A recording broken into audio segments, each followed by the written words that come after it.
Hello, my friends. Hello there. What's happening? What's crack-a-lacking? It's your boy, Agostino Zinga. Welcome back to the Random Show, episode number 223.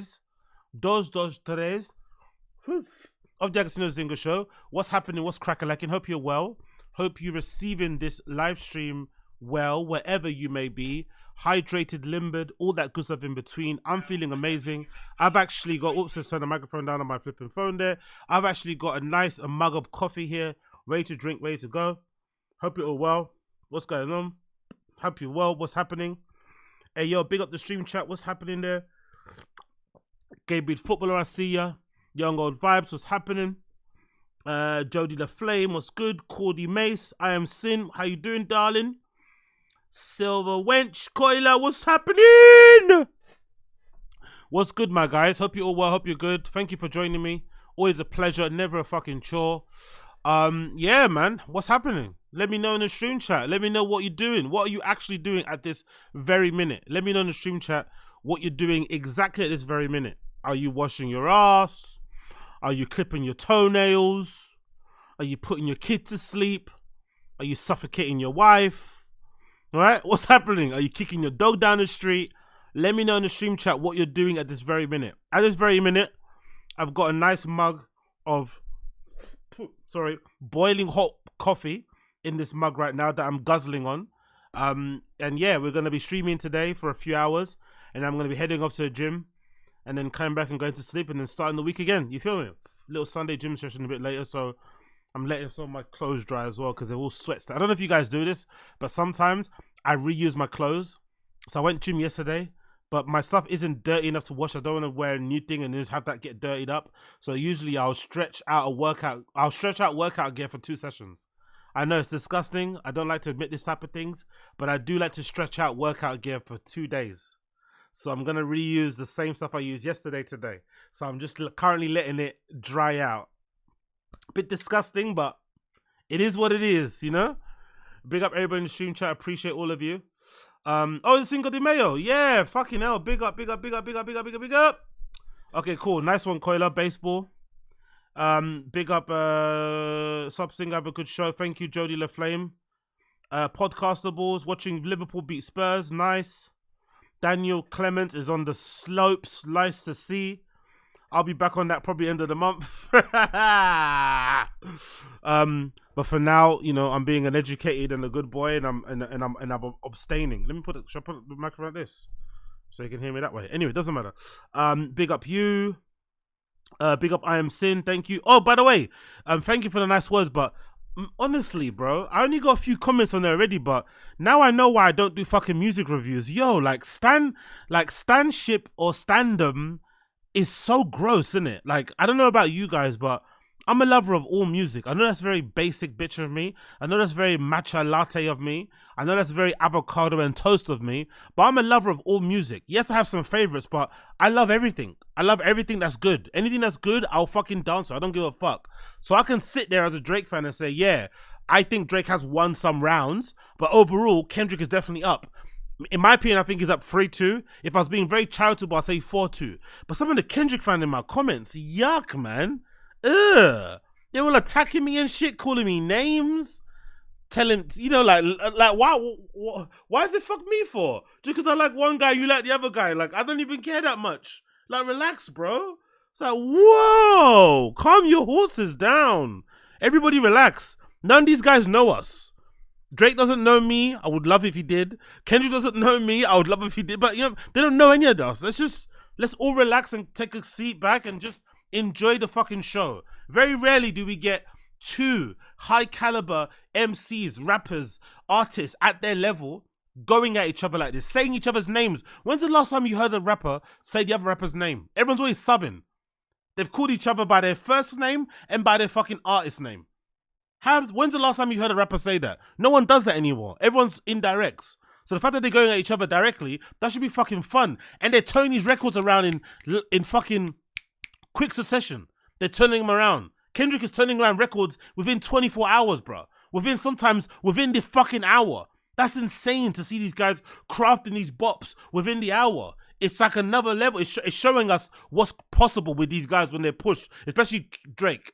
Drake probably hasn't released, as a Drake fan, I don't think Drake has released a better record than Family Matters since probably Scorpion times.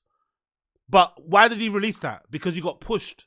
Kendrick is pushing his pen. He's challenging his artistry. So they're both. So for us fans, the only people that win, you know, there's a meme online. The only people that's winning now, or the only person that wins out of the Kendrick and Drake beefing, is Academics, because he's doing these great streams. He's getting tons of views. He's covering shit. He's calling people. It's like a radio show, but it's a live stream. Academics is fucking killing it. Big up Academics. But I think on the flip side, the only people that win out of Kendrick and Drake beefing is the fans. If you're a Drake fan, you get tons of new music, tons of fresh music, tons of potent music, tons of music that fucking has a soul to it because he's been challenged and he's up for it now. Same with fucking Kendrick. He's been MIA for how long? And now he's coming back and giving us some records, reminding us of his greatness. It's all fucking good. Niggas in the comments like, oh, you're just twerking for Drake. Oh, it's like, yo, why are you calling me names? Why are you swearing at me? Why are you being rude? Come on, man. Oh, I might have to cry. But bloody hell, man, you guys are so mad. So mad. Anyway, whatever. What are you guys saying here? Are we talking about Young Miami? Puff Girl went to a long... big up Jock Donaghy. Went on a long hike yesterday and took a tumble in the middle of it. Oh, sorry to hear that, brother. Hope you're well. Hope you're okay, though. I love a good hike. I'm packing to go bum house to Detroit. Big up Young Old Vibes. Hope you have a safe trip to Detroit. The home of techno, by the way. It's not a bum place, my dear. Detroit is the home of techno. It's the home of techno. Bit rough around. Actually, you know what? If I was to buy a crib in America, maybe it'll be there. I'd buy like a mansion somewhere for like 20 grand or something. You know what I mean? I know it's a bit fucked up around there, but Detroit is the home of fucking the Iron City? Is it called something like that, right? What do you call it? Big up Lamp Deli. What's that? Lamp Desilucci. Big up Lamp Desilucci. Appreciate you. Yeah, exactly. Big up Shades Cow.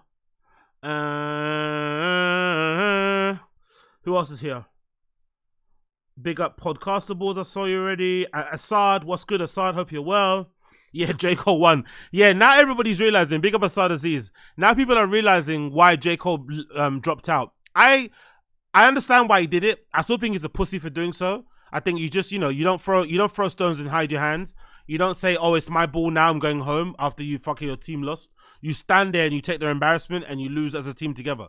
Anyway, that being said though, to be fair to J. Cole, he is immensely private. We don't really know much about his family life unless he offers up information. He doesn't really talk about his upbringing much, really in detail. It's all really about the music. So I can understand if you're J. Cole and you may have some like interesting things in your fucking skeleton, you might have some interesting skeletons in your wardrobe, as in like, or in your cupboard, as in like maybe he's into like midget porn. Maybe he's got a couple secret babies. You know what I mean? Like maybe he had like some, underage, you know what I mean? I can understand if you're that guy and you're that private, those bombs are too much to handle. Because even for Drake, they're a little bit dicey, yeah? That the young girl thing is a bit dicey. But he's been in the limelight so long, he can kind of dance around it, explain it away. You know what I mean? Like, you can kind of. But when you're J. Cole and we don't know anything about you, for the first thing for us to learn is that you like A, B, and C, or like you stick stuff up your ass and stuff, it's going to be a bit wild. So I can understand why he dipped. But I still think it's like the unmanly thing to do. It's not hip hop, by the way. It's just not hip hop. I was disappointed because I'm a big fan of J. Cole's lyrical ability. I think he's probably, weirdly enough, this is going to be a controversial statement, but I think J. Cole's probably the best all-round rapper out of all three of those guys. Drake, J. Cole, and Kendrick. I think J. Cole is probably the best all-round rapper. I'm not going to lie. Like, I wouldn't get tired of listening to a J. Cole just rap straight up for like 24 hours. I would never get tired. Drake, I might get a bit tired. Kendrick, I might get a bit tired. But J. Cole, I think, is the best all-round, like, rapper. But unfortunately, we're not going to get any disses from him, so it is what it is. Yeah, exactly, Coyle. Yeah, it's honestly, Academics smashed it, man. I watched Academics for the first time last night, and he even had Joe Budden calling. He killed it. He's killing it, bro. Like, he basically has redefined in real time a radio show. I love it because I fucking hate Funk Flex. Like all those fucking annoying bombs, saying you got a record and you never have it. They're making us hang on and listen to the whole shitty show, your shitty mixes, your shitty opinions. I'm glad all the old heads are out on the sidelines watching it like the rest of us. Because they lord over everybody that they've got all this inside information. They didn't get any records. They didn't get any exclusives. They got nothing. They heard everything when we heard it. I love that. I love all the old heads. And it's even better now because the old heads are coming out with their opinions and they're talking out their fucking asses. So it makes it even better. So big up. I saw the Z's. Nah, keep tweeting, AZ. Throw that thing. Fuck you. You guys, you're a piece of shit. Yeah, Motor City. Home of Koila. Oh, yeah, are you from Detroit, Koila? Yeah, big up you then. Big up Koila, home of City. Big up. What? Why are people saying... What's going on here? Why is I Am Sin saying I'm a snowbody to Koila? What, go on? Is this random show Tinder, yeah? Alright, cool. You guys do your things, but make sure you wear protection, okay? Make sure you guys wear protection. That's all I ask. Because I ain't got money for plan Bs. What are you guys saying? Kendrick is overrated, but he has the most street cred. Kendrick has street... Come on. Street cred by associate? Come on. Anyway, whatever. I'm not getting into that conversation. I don't fucking care. Let's run into the fucking comedy shit. So, I'm going to stay in my lane. I'm not going to talk about that stuff anymore because people have been attacking me in the comments. So I'm not gonna be subjected to that kind of abuse anymore. I'm staying in my lane. That's it. I'm staying in my fucking lane. All right, cool. Let's fucking go. So have you guys seen this? Have you guys seen this? Have you guys seen this? Look at this. She's back, baby girl. She's back. She's back. She is back. Papa's wife has a brand new whip. Papa's wife has a brand new whip. Brand new whip. Brand new whip, car all done, nails all done, B-Day gang, B-Day day, B-Day week, B-Day month. But yeah, man, like, again, they're back. It was looking kind of down for them, right? The Lamborghini Urus got sold, that new Ford Bronco's gone, the Porsche that he said he would never sell is gone. That's my favorite car, by the way. Brendan's Porsche is my favorite car of all the cars he's had. That car's fucking gorgeous. The Ferrari's gone, and now I think, you know, Brendan's got what? The lemon... not a lemon Ford Lightning. He's got a new TRX. He's getting redone because he flipped the other one. And now the wife, the mother of the house, the one that actually wears the trousers, has her G-Wagon. I think it's is it Barabas, whatever that garage is that does all the G-Wagons with a big B. I think it's one of those ones. You can see carbon fiber steering wheel. Absolutely loving life, right? Back in the fucking big boy whip, as you can see here, courtesy of Brendan Shaw's wife's Instagram. The best B-Day present ever. I have had ever. Let me make this a bit zoomy. Bear with me a second. The best B-Day present ever. What? Okay, sorry. The writing is breaking my brain. The best B-Day present ever. I've had every brand of car, or I've had every brand car, and I always go back to this one. Okay, humble brag. Love the way it drives and the look. Any other details? Thank you, boys, for surprising Mama. It's impossible for Bren to surprise me, and the fact that he pulled it off, I'm so proud. Last night, the boys were ninjas and went outside at 9 p.m. and yelled happy birthday when I came outside. So there's the whip, the kids enjoying. It's a very nice car, to be fair. G-Wagons in the UK, I'm not sure how much the mileage would be. There's some guy around where I live who actually has a G-Wagon, a black one. Really fucking nice. He's got the I think the 5-door version. It looks fucking cool because you don't really see many G-Wagons in London. So when you see one, especially in the area that I live in, that's very rough, very downtrodden part of London, one of the worst boroughs in London, to see a G-Wagon is kind of wild. But it is also a bit of a flex to kind of drive around a shitty area in a really nice car. It's fucking amazing.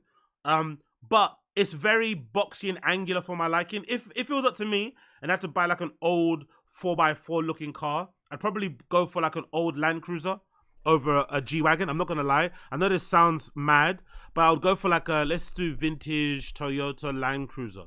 You know what I mean, right? I'd kind of go over I'd kind of pick a Land Cruiser, like a nice one over all those ones, all those little Jeeps that the guys in Japan, but like there's some vlogger that I follow. I forgot his name. but there's a vlogger I follow and he drives this really cool little Jeep. Let's see if I can get a look of it. It's this nice little 4x4. And a lot of guys in Japan are driving them now. It's become like it's become a little trend over there. They drive these little boxy 4x4 things. So I'd probably drive that before I drive like a G-Wagon. It's not really my vibe. Not gonna lie, still. Let me get this up here. Let me see if I can see it. If I go on my phone, did I take a screenshot of it? Did I take a screenshot of it or no? Did I take a screenshot of it or no? Let's see. I don't think I did. Did I cancel? Have I got a screenshot of it? Oh, I don't have it. Cool. It doesn't matter anyway. But it's a little boxy car. So yeah, I'll take one of these old Land Cruisers over a G-Wagon. I'm not going to lie. I know it's insane to say and it makes no sense, but I would honestly take some of these over it. But still, I'm happy to see the mama got her whip. She got a whip back. And to be fair, I know a lot of people are dunking on this on the Instagram, but she deserves this. I'm not going to lie. Just for the shit that Brendan puts her through, right? The alleged cheating, not cheating, the hours and days spent away from the house, the failed comedy career, the buying, like he bought himself 1 million cars before he bought her one. Do you know what I mean? He's gone through like 3 or 4 already before she got a top up. So big up to her for that. So she can now drive the kids to school, safe in the knowledge that she drives a tank over there. So, you know, it's all good. But yeah, man. What do we got have here? Trim. Carbon fiber hood. That's like an iridescent. That's not iridescent. It's more like a metal. I don't know what color that is though. Like a blue. I guess turquoise, purple. I'm not really too sure. And of course, B. I think the Brabus.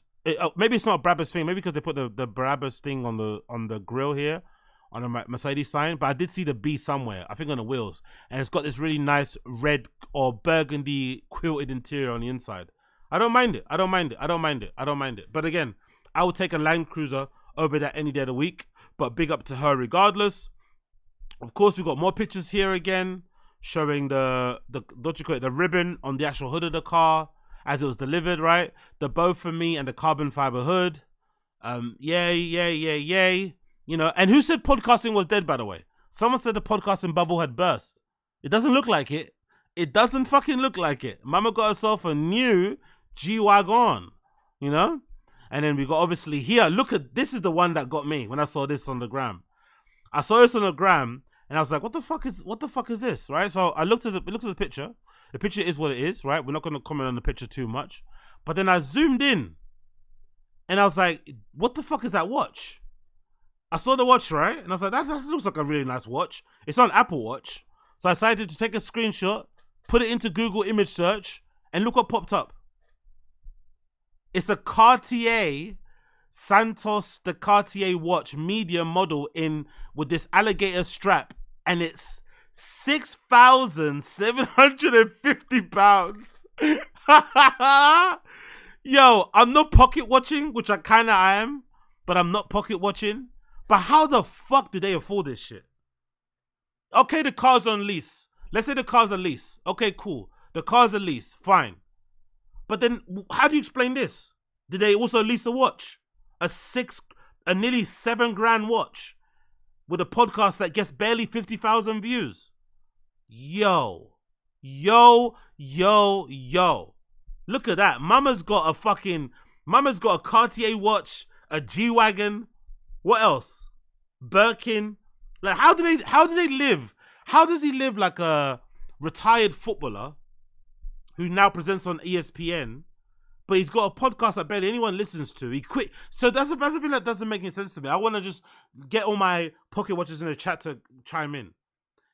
One revenue stream has been closed. Stand-up comedy. Stand-up comedy, even though he wasn't good at it, I'm assuming it paid pretty well because he kept doing it even though he wasn't selling tickets. So I'm assuming maybe the fame, but I think the money, it made that, you know, worthwhile. So that's gone now. One revenue stream is kaput. Then you have The Fire and the Kid, Golden Hour, Shorb Show, and The Fight Companion. And then you have the Golden Hour Patreon. You're telling me all of that can support putting 2 kids in private school, a G-Wagon, a Lightning, a second TRX. So he's bought 2 TRXs within 12 months and giving the wife a $7,000 watch, which is probably one of many. This is not the only watch she has. She probably has a Rolex, an AP. It's like, how? Someone explain to me how this is possible. How is that possible? Second-hand watch. Okay, if it's second-hand, brother, Game Breed Footballer, let me know in the chat. If it's second hand, how much am I paying second hand for this watch? 3,000. That's still £3,000. That's not like unless there's a good, unless you're telling me there's a decent rep watch market, which I'm also not too sure about. I bet that does exist, right? Because I've always hypothesized that all those guys that fly around the rappers, they probably sell rep watches, like really good high level ones, but still rep watches. But yeah, man, god damn. Oh, you feel the replicas? Okay, cool. The rep watch scene is insane. Assad says that watch is from Chinese website, and the G-Wagon is to keep Chombi safe from another truck flip. Fuck, bro. That watch is from DH Gate. Yo, young old vibes, what do you know about DH Gate? What do you know about DH Gate? What do you know about DH Gate? Yo, only the OGs know about fucking DH Gate, man. That's like AliExpress, Alibaba times, man. That's OG shit. Oh, yeah. We got some real ones in the fucking chat, some real ones. But yeah, man, fair play, innit? Happy birthday to mama. Happy fucking birthday to mama. Fucking hell. But again, like I said, well deserved. She puts up with a lot from that man. So if you have to pay her back with, you know, a G-Wagon, you know, and a new watch is mad, cool. But I'm just mad. I'm just not mad. I'm just confused how they can afford this. Especially Brendan being the only breadwinner. She doesn't really do anything unless maybe what we're not counting in, or maybe what I'm not considering. Maybe she also comes from a rich family. That could be possible. Maybe because, you know, and again, by the way, what's with all this? That's a particular thing, isn't it? Maybe it's an LA thing. Why is she trying to look Persian? She's very white, isn't it? But I guess there must be Mexicans who also bleach their skin. She doesn't really like to tan. Very pale looking. Again, observation. No judgment. I don't care about this shit. But in general, yeah, congratulations to them. Happy birthday to Mama. Happy birthday to fucking Mama. And then to continue the birthday celebrations, look at this. Look at this. To continue this birthday celebrations. If you thought that was lavish, if you thought that was crazy, you ain't seen nothing yet, motherfucker. You ain't seen nothing yet. Look, oh, we're gonna pass by the idea of the baby. We don't want to see that on the screen. But look at this. Look.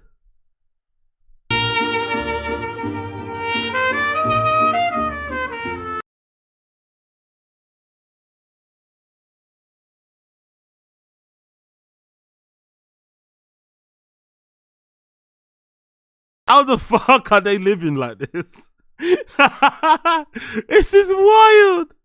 They're living like proper like celebrities. It's mad, isn't it? Like, oh, can you not hear it? Can you not hear it? Can you not hear it? It should be on now. Let me play it. One more time.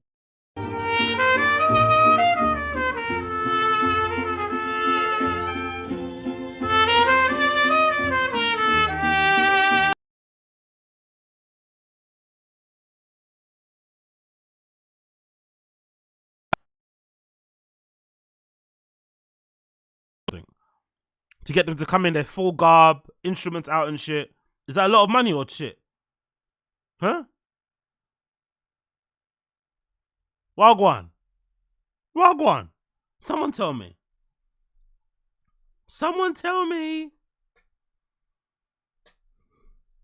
Wait, so what's muted? The video or me? What's muted?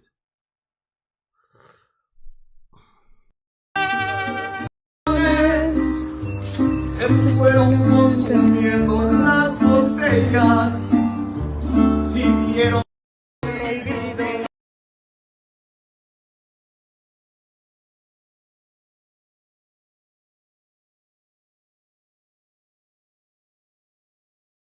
Sound. Okay, cool. 1 second. Really? Oh, I know what's happening. Bear with me a second.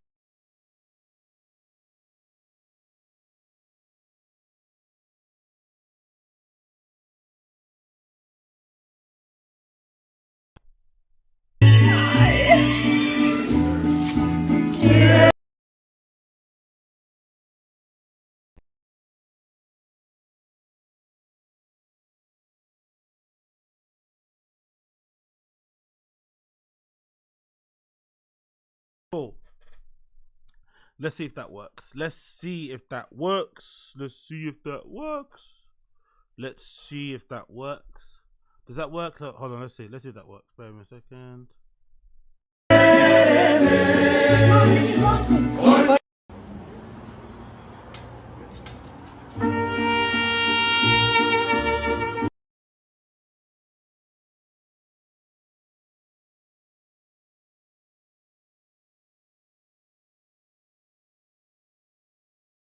I wonder why it's doing that. I don't know why it's doing that, to be fair. It was perfectly fine before. That doesn't make any sense for real.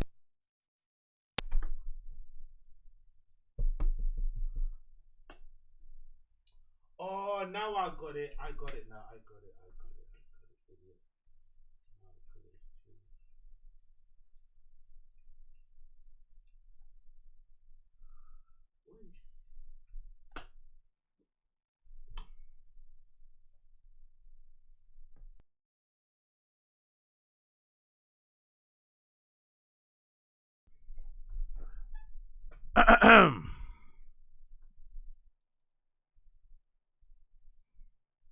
Okay, we're back. Okay, now it should work. Now it should work. My bad. Apologies there, but it should be working there. Thank you for letting me know the stream chat. I appreciate you. I did something wrong with the cables. It's totally my fault. Totally my fault, my friends. Now it should be working. Okay, we're gonna go back to it now. It should work now. It should work. Let's go back to the video. Now it should work. You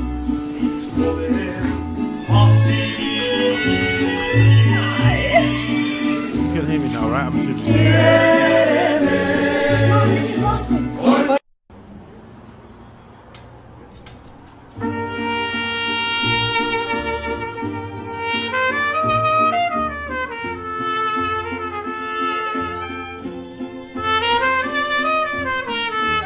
Yeah, what do you guys say about the mariachi bands? Is it like is it expensive or not? What are you guys saying? Is it expensive or not? Fat kid next special equals fat yacked out mariachi is funny.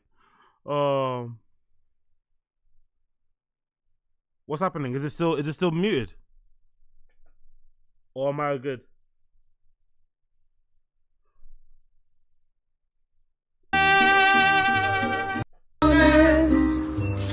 Fueron consumiendo las botellas y dieron baby ven que has conmigo.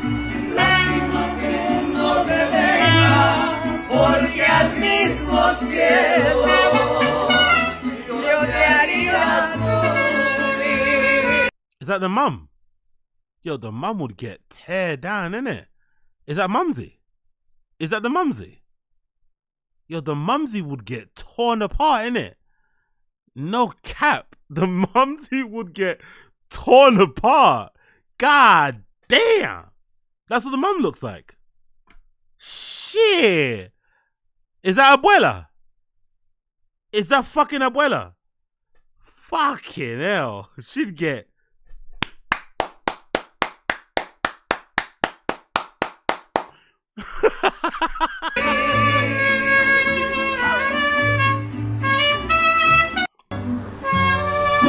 Bro, God, look, they legitimately live in like Fresh Prince of no, they live in the house. They live like in the house like what's the house from what's that thing called again? The Idol HBO house. Do you remember that? I think The Weeknd actually lives there, right? Legitimately, it reminds me of that house with that front stair thing. Yeah, there we go. That's the one. Remember this house from The Idol? It reminds me of that so much. And this is from like, again, this but I think I've always said before that I legitimately think Brendan is the American dream. I think the American dream is basically getting the most out of life despite having not much talent, you know, like getting the most that you can out of life despite your circumstances. That's legitimately, that's why you guys have this, you know, pick yourself up by your bootstrap mentality type of thing that can be a bit toxic, but you know how it is. I think that's basically the American dream. win despite all your win despite all your shortcomings. And look at this. Look, that's basically the same house they have. That's basically the same house. Basically the same house, no? Isn't it the same house? Or am I bugging? Look at that. It's basically the same house.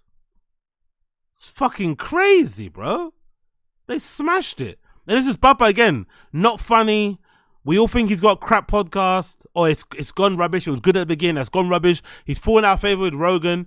Look what can happen to you if you hitch your wagon to a guy like Rogan. And even if he's not your friend anymore, look at the residual effects you can have. It's almost like, that's what they say about PEDs, aren't they? They say sometimes PEDs, the problem isn't that the person does them. The problem is that even when they stop, they still get the residual benefits of PEDs. And this is basically career PEDs. Even if you fall out of love, or even if you fall out of favor with Rogan, you still get the residual, effects of like his friendship. Because like what I would do if Rogan put me on his pod once, the first thing I do is buy a house. Because you never know when you can ever buy one again. But if Rogan puts you on his pod and he's like, yeah, let's put you on your pod, let's like introduce you to my fandom, and your shit goes up, the first thing you do is buy a house. Forget all the cars that Brennan buying, but the first thing you do, massive crib. You know what I mean?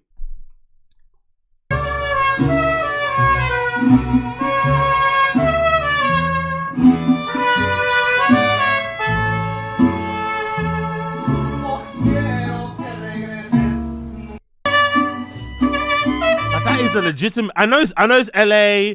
I know whatever, and I live in the UK, so my perception of homes is different. But that's a mental crib, That's a crib that you'd expect like a former athlete to be living in or something. This is like a podcaster where the podcast is going downhill. So imagine what the guys that are going uphill must be getting then. Imagine how they're living. Imagine how Bobby Lee and them man are living then. If this is the guy that's going down, how is Shane in that living? Shane's new crib must be crazy. Didn't Shane Gillis move to Austin recently, right?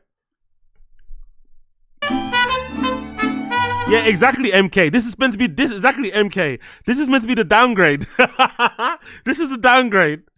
2-car garage, massive opening thing, fucking Fresh Prince of Bel-Air fucking style, entrance way. I don't know how many rooms they have in that crib, but definitely way more than you need for them, for who they are in there, right? I'm sure it's like they probably need like 5 bedroom, I'm assuming. 1 for the baby, 2 for the boys, and then maybe like whatever, maybe 4. They probably got like a 6-bedroom house or something, maybe even more than that. This is the downgrade. God damn, bro. Podcast money is good.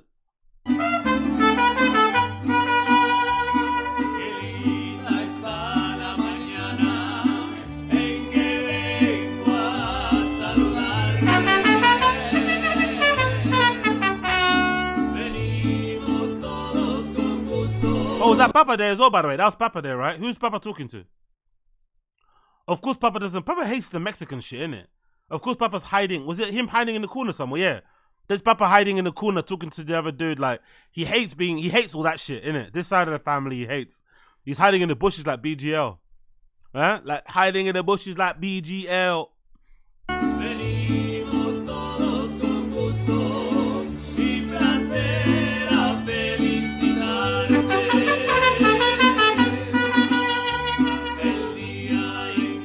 Yo, big up Queso Moses. Last time I checked when I was being nosy on again, what's that website called? Social Blade. I saw on Social Blade that the channel that makes the most, I think weirdly enough, was Golden Hour and Fight the Kid obviously make the most. It wasn't that much, considering, right? Again, consider all things being relative. I think it was like 3 to 5K or something a month. But obviously with pods, it's never about the ad revenue. It's always about the sponsors. So with sponsors, as you guys know, with Podcast One shit, they always get a lump sum, and you always get that. Sometimes it's every quarterly, so it might be like 30K for like an ad read of whatever, some fucking company. And usually what they do, from what I've seen, the scam is you do an ad read. No, you get ads based on numbers that are fake, but you get the money up front. Then when they realize the numbers that you have are fake because they give you a special code and hardly anyone's clicking it, they won't come back in again. But you already banked that 30K. Then you just do that. Then you take a bit of that money, you spend more money on inflating your numbers, rinse and repeat, rinse and repeat, rinse and repeat. That's basically the hustle.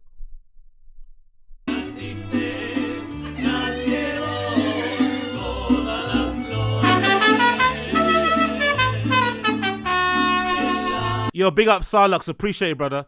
Yeah. Apologies for the levels being wild before. If they do get out of whack again, just let me know in the stream chat.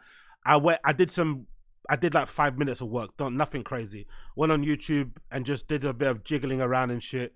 And yeah, lowered some of the desktop recordings, leveled out my mic shit, and yeah, went from there. Basically, from what I got told online, unless anybody wants to give a shit about this stuff, when it comes to mics, they say that you should usually have the mic meter on your audio interface lower and then increase the gain artificially on the computer. I thought it was the other way around. I always assumed you'd want the gain on the artificial loop, on the artificial interface to be higher, and then that's why my levels were all over the place. But I lowered the gain on the artificial audio interface, upped it on the digital one OBS, and it kind of leveled it out a little bit. But if it fucks up, let me know.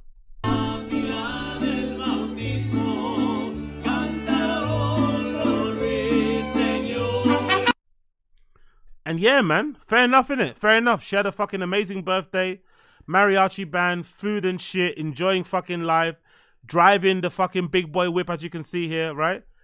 She's got good friends, though, innit? People that are willing to do these fucking videos for her, innit, right? Where they're driving by the side and letting her kind of get this video in, driving down the street. Again, I'm not gonna lie. I think this is it's been get picked up. I think this is well deserved. I'm not gonna lie. This woman, I know, some people don't like her and think she's a bit of a redact, but she puts up with a lot.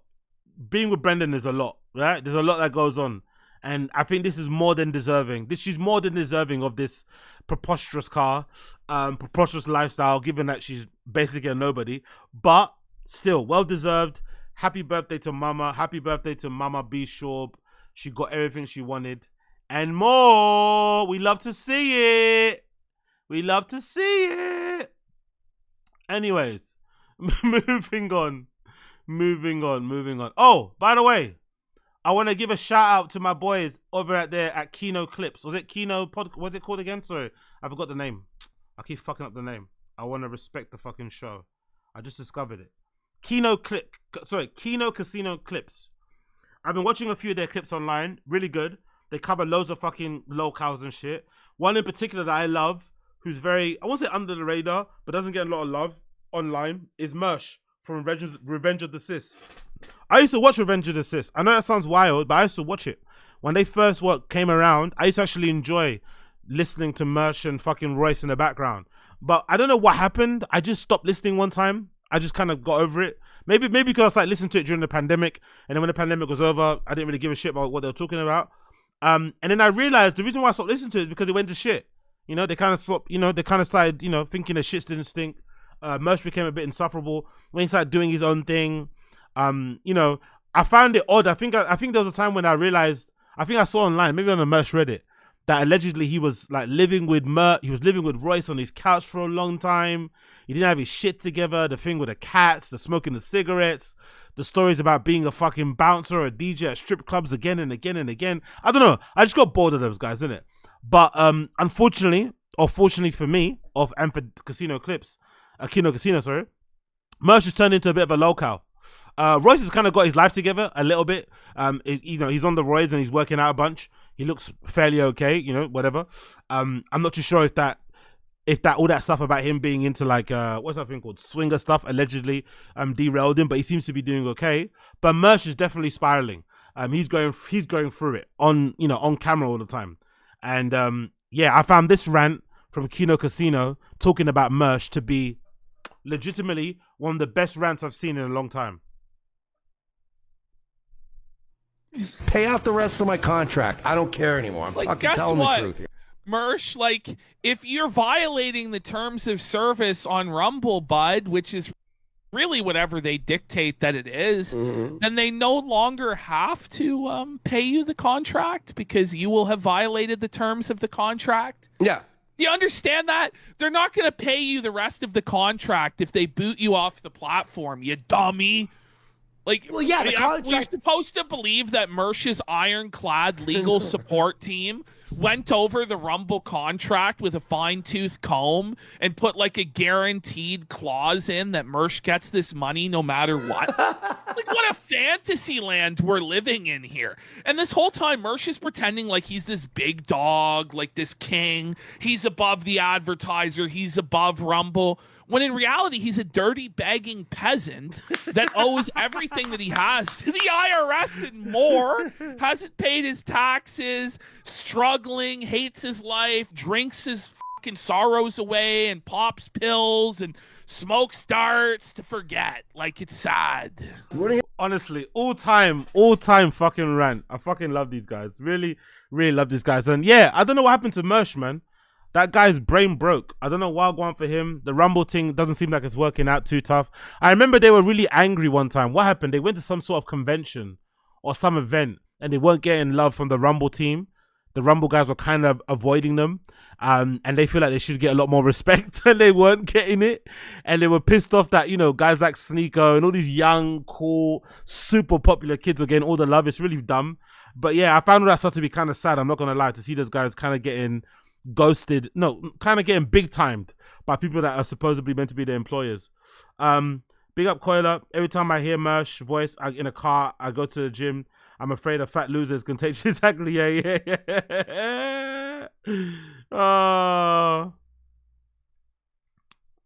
I don't like when commentary channels act like they don't know all the details when it's extremely clear that they follow and know everything.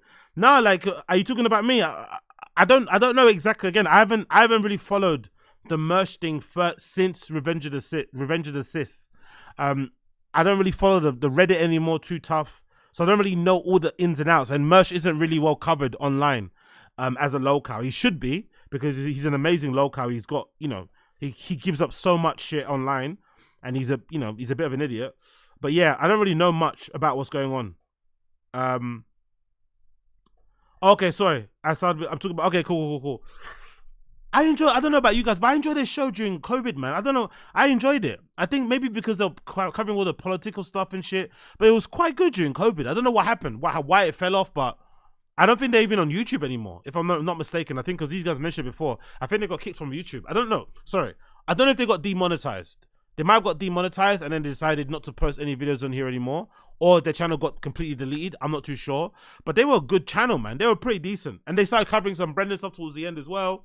But yeah, unfortunately, it hasn't worked out for them so far. Kino Casino clips, or Kino Casino in general, they cover him pretty well. So if you want to check those guys out, they're over there on Kick, and they put their clips up on their YouTube channel. So check it out, YouTube Kino Casino clips. They're really good. They're really good value. I really like those guys. Let's continue on with that one. Woody woo. Let's do this one. What do you think about this? Am I being a little bit extra, or is this weird? So there's this guy called Mickey Mace, who's like this gambling guy, right? Go to Miami at 18. Gambling influencer guy, who a lot of people say is a big liar. I think in the comments of this actual interview, people are like, oh, this is like the Super Bowl of like the biggest liars, right? This is Super Bowl for liars. So I'm not really too sure much about his story. But in general, he's a gambling guy, got tattoos and shit, whatever. But he does speak a lot about his sobriety. And I was wondering, is this like an okay question to ask somebody if they're sober and they're going through their journey? Is this like an okay question, or is this a little bit insensitive of their situation? Let me know what you think. Yes. Go to Miami at 18. Wow. And what drug do you miss?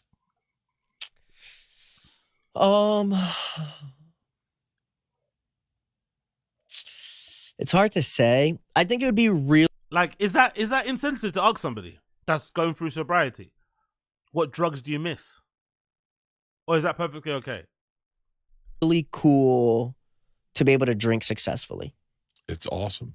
I think it'd be really cool. It's the coolest thing in the world. Yeah. And by the way, there are big runs where I'm not doing it successfully. But man, that first day is successful as fuck. Yeah. It's so successful that tomorrow goes, we should do it again today. And you're like, really? And then it's not until the fourth day that it becomes unsuccessful. And so where I say to myself, all right, let's get back in shape. Let's start eating right again. You fucking got off the rails. But I didn't do that. I didn't. How many times does he have these epiphanies? Those are usually epiphanies you have in your 20s and stuff, maybe early 30s, and you have long stretches of time, maybe 6 months, a year, and you stop doing stuff. Imagine being that age and you're going through. And the thing about Bert, that's the thing I've always really sad. I've always been of belief, and this is really mad to say, but I think it's perfectly reasonable to have like a drinking or a drug problem when you work a regular job.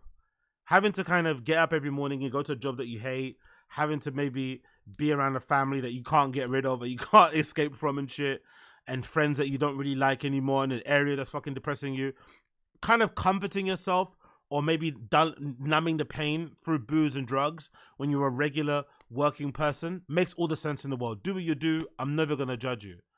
But when it comes to these guys who have the privilege to have like their own career where they can kind of dictate their own hours, they get to do what they want.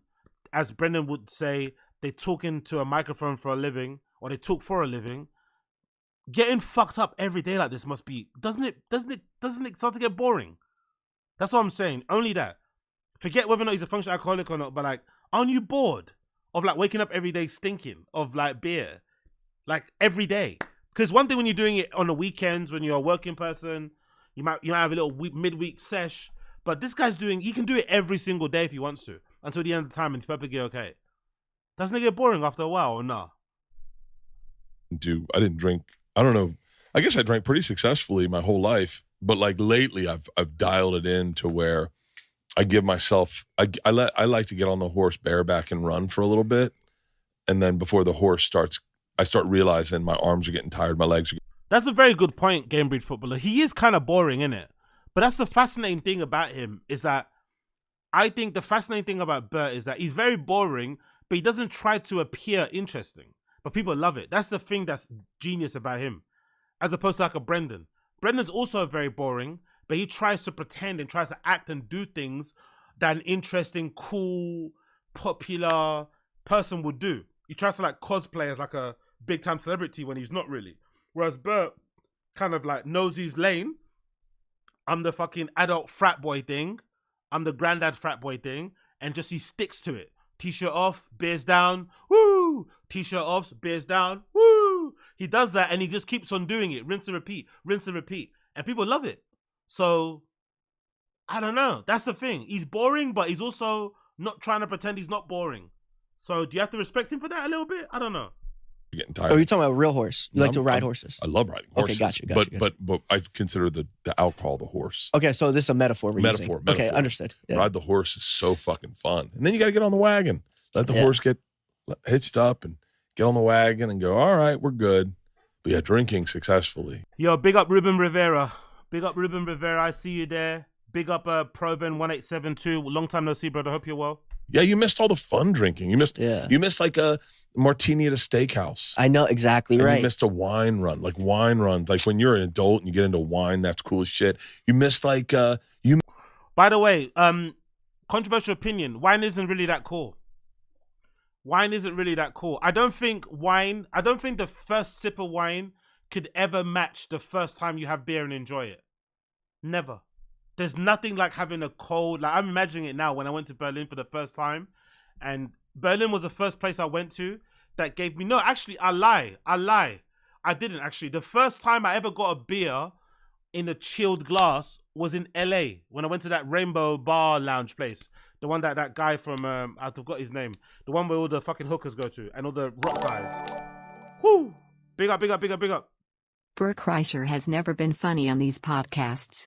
Has just your average Weatherspoons morning drinker, but an unfunny LA comedian mom. Exactly. Bean cheese. Yeah, exactly. That's such a good analogy. That's such a good, early morning Weatherspoon drinker for sure. Big up Hizzle my nizzle.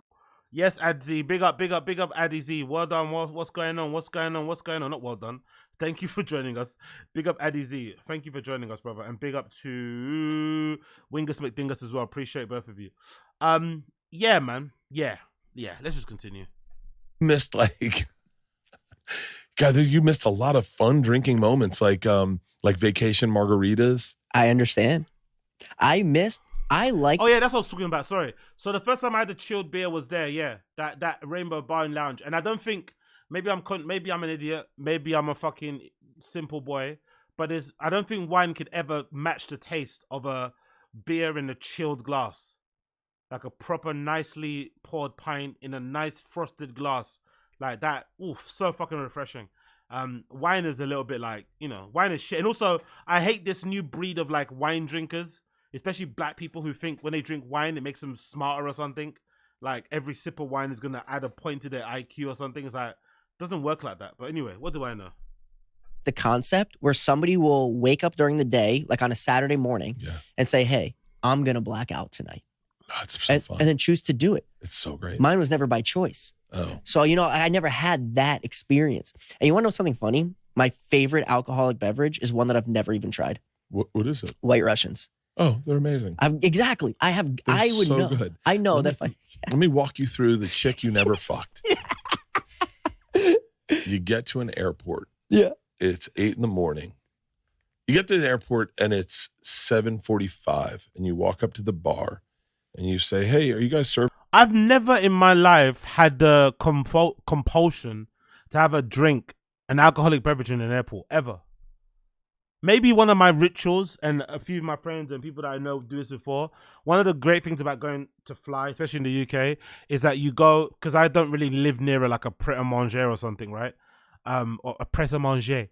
So you go to this fucking coffee shop that sells great sandwiches, and sometimes the good thing to go about holidays is that you get to buy a sandwich, but obviously it's overpriced because they obviously mark up the prices. But it's a good chance to maybe, I don't know, grab a fucking 7 a.m. Burger King Whopper burger or something. But never in my life, because most airports, especially in the UK, have a Wetherspoons in them, so you can get a beer if you want to. But I've never had the urge to do so. The only time I've ever actually sat in one is when you want to charge your phone or use their Wi-Fi. But having a drink in an airport is insane. Like, especially when you think about, my whole preparation of going to the airport is a bit African. I get there 4 hours ahead of time. I've got all my movies loaded up on my laptop, on my phone. I've downloaded podcasts I want to listen to. I've got a book in my bag I want to read later on. Some articles that I've emailed myself I want to read. I'm nervous about getting there on time, even though I'm 4 hours ahead. I go through the fucking gate. I'm still nervous about getting to the gate on time, even though I'm 4 hours ahead. But the last thing in my brain is, I need a drink. I save the drink for when I land in the location I'm in. And then even when I land in the location I'm in, I want to get to the airport. I want to get to the hotel. I want to get to the Airbnb. I want to have a shower. I want to wash my pussy. I want to put on some clean underwear, some clean socks, a new outfit. And then I'll go out and get a fucking drink. I don't want to have a drink in a fucking airport. Like, yuck. And the guy goes, in 15 minutes. Oh, that's such a great feeling. That 15 minutes of sobriety is so sweet because you know what's on the other end of that. And then he comes up. But to be fair, I've also been a poor. I haven't had the privilege of like having tons of money when I'm traveling. I've got enough to have a good time, but not enough to like spend money a lot at the airport, spend money at the destination airport, spend the money. I mean, I've got money to spend when I get to my location. And I also never had a job that let me fly. I think it's different. I think I'd be singing a different tune if I flew a lot. If I had a job that allowed me to like fly, and also I had a company card, then maybe I might be fucking swiping, pina coladas and shit. You know what I mean? And JDs and Cokes, maybe. But still, I couldn't imagine having the smell of whiskey in my mouth at 7 a.m. Unless I'm doing an all-nighter. It's like, it feels weird waking up in the morning and the first thing you want to do is swig a whiskey. Like, whoa. And he looks at his watch and he goes, I got 5 minutes. I can start making your drink now. And you think, what am I going to get? You go, Campari Spritz? No, it's too early for a Campari Spritz. I was up late last night. You know what? It's funny though. I don't know if you guys watch it, but Bert Kreischer talks about booze like Wings of Redemption talks about fast food. If you've ever watched a Wings of Redemption stream and he starts waxing lyrical about, I don't know, Wingstop, McDonald's, Wendy's, he'll really go into detail about the menu. Like there's some real fat boy shit. Like he knows fast food like the back of his hand. So when Bert starts talking about booze, you know he's a real alky. Like he knows all the cocktails, all the beers. Like he's knowledgeable of this shit. Ooh, I wouldn't mind a White Russian. And then he makes you a White Russian and it goes down like a milkshake. Oh, yeah. It is such a great filling feel that you go, I'll take one more White Russian. After the second one, you realize too many White Russians you're gonna be farting and burping on the plane. And then he goes, what can I get you next? You still have the taste of the White Russian in your mouth. You go, can I get a double vodka and soda, big glass, no lime? And that mother of God, you missed. Man. White Russians are pretty fucking awesome. I know, that's what I'm saying. God, they're Anyway, these guys are going to talk about alcohol like it's the first time. It's fucking lame. Like, have more interesting things to talk about anyway, regardless. But hey, I don't know. Is it normal to ask an addict about booze and to talk about drugs in such enthusiastic way? Probably not. Maybe it is. Who knows? Either way, Mikey May seems to be loving it. Bert seems to be loving it. So I guess we have to love it too. Next on the list, Jerry Seinfeld.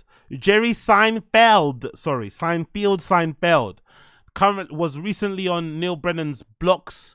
Probably one of my favorite newer pods. It's an old pod because he had one before, but he kind of rebranded it and now he's calls it Blocks. But I quite enjoy Neil Brennan's pods. I'm not gonna lie. I like Neil Brennan. I think he's cool. So he sat down with Jerry Seinfeld, had a really good interview. I really liked the conversation. This particular bit for me was the thing that really stuck out, that kind of hit home. Jerry Seinfeld talking about how money ruined everything, which is funny for him to say because he's got more money than God. And it's also funny to him to say because he's super successful. And it's a contrast to how Brendan acts, right? About money and what we've seen online. So Jerry Seinfeld basically saying that art has been ruined because of money. And here his reasonings for it. I think it's pretty spot on, pretty accurate what he says.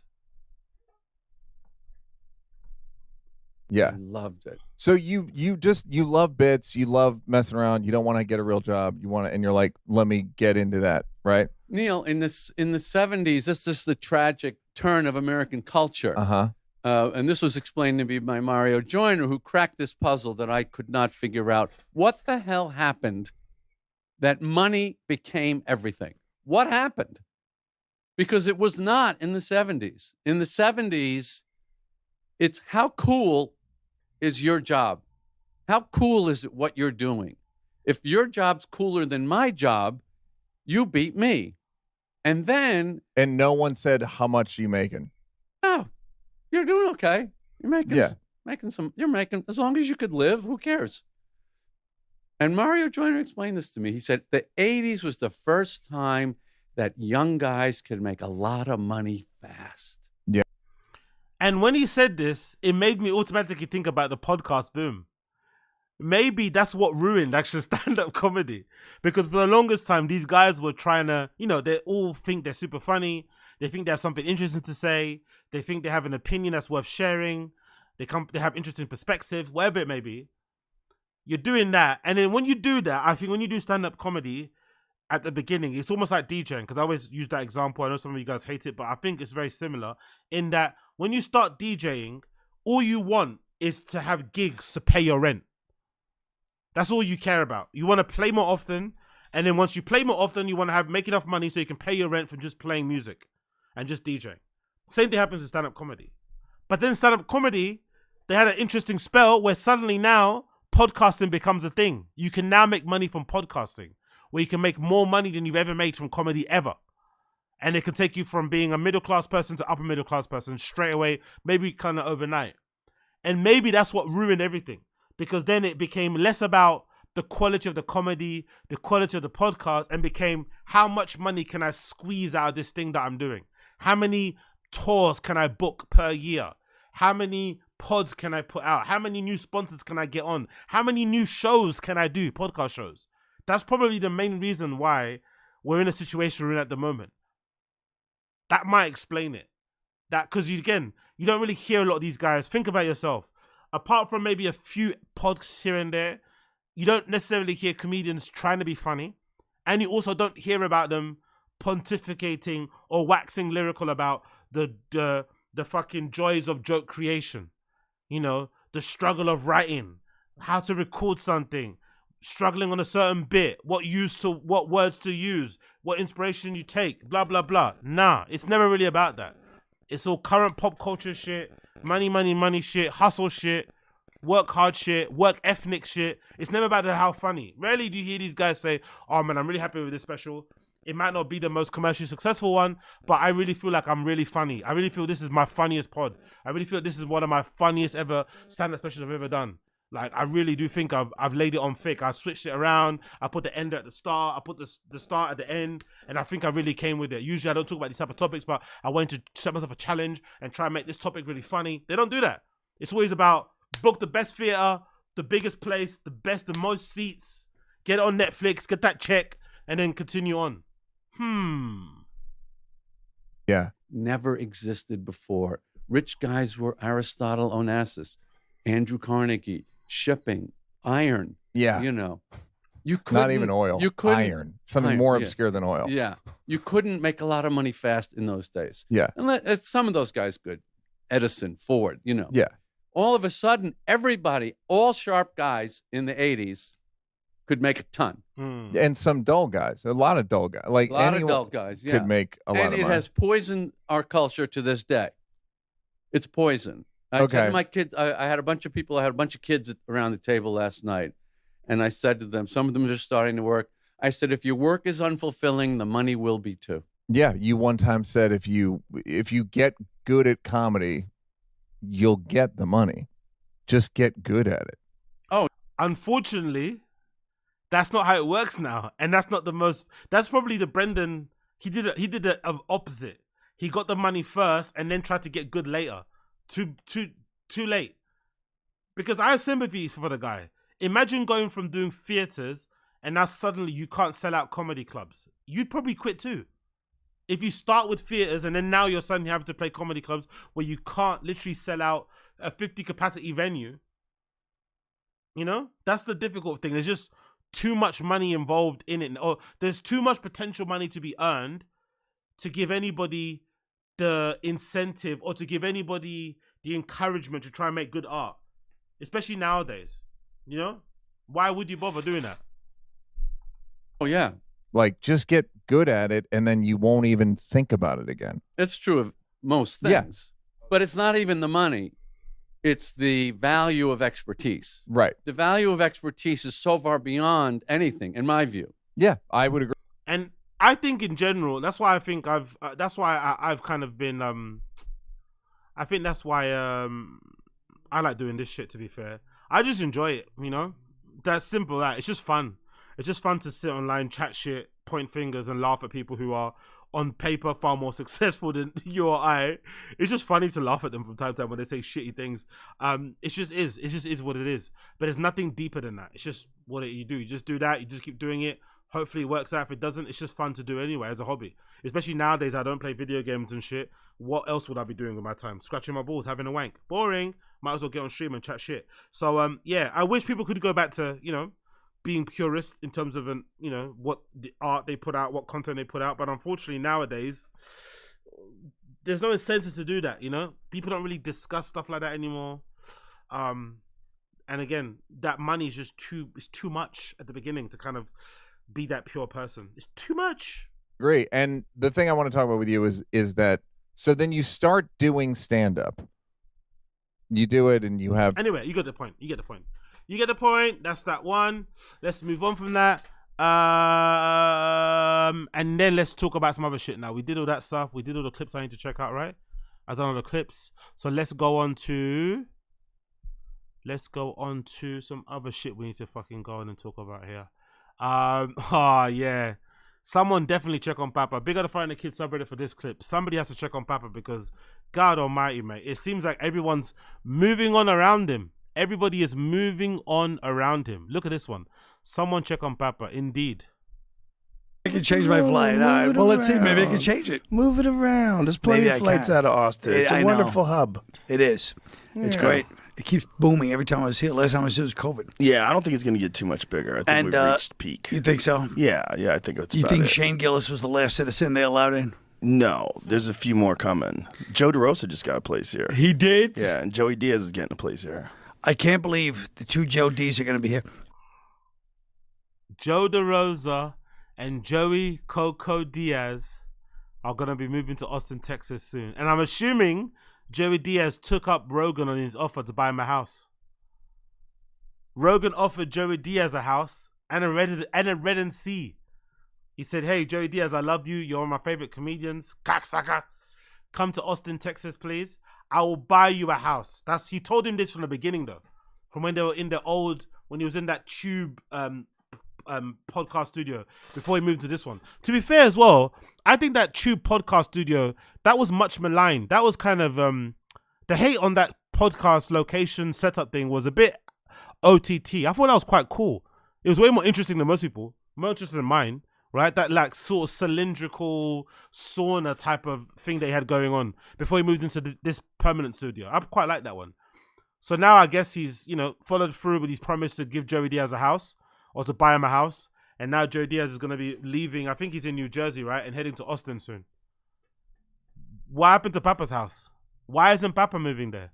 Why isn't Chris D'Elia? Why isn't Brian Callen moving there? I feel sad for these guys. I'm not going to lie, man. You're seeing it in real time. Brendan is dropping down in terms of the list of priority when it comes to friends. Shane Gillis, all those guys, Mark Norman, Schultze, maybe even Akash have all leapfrogged him in priority list of friends. He's no longer there anymore because he's not getting offered a house. Because if best believe, if Rogan offered to buy Brendan a house, he's moving to Austin. He's putting on his best cowboy hat, his best cowboy boots, and he's heading to Austin, Texas. I guarantee you that to be the case. I guarantee it. I guarantee it. But unfortunately, no bueno. No fucking dice. He's staying in fucking Texas. Oh, sorry. He's staying in LA. Mad, innit? Mad. But again, I think, you know, sometimes not acting too desperate helps, you know? Joey Diaz did a good thing. He left LA, went back to New Jersey, lived with his family, lived closer to his relatives, went back, quote unquote, to home and chilled there and kind of, you know, did his own thing. And that's quite cool, especially if you're like a Rogan friend. Pretend like you don't really care about Austin, act like you quit comedy, say all the right things. And then people want you around more when you do that sort of stuff. But when you're always around, begging to go on Rogan, begging to do a fight companion, like, do you know what I mean? Like just sucking up. Because I think Rogan must be those type of people. When you're rich and famous like he is, it's probably quite refreshing when people act like they don't want you or they don't need you. They give you a bit of space.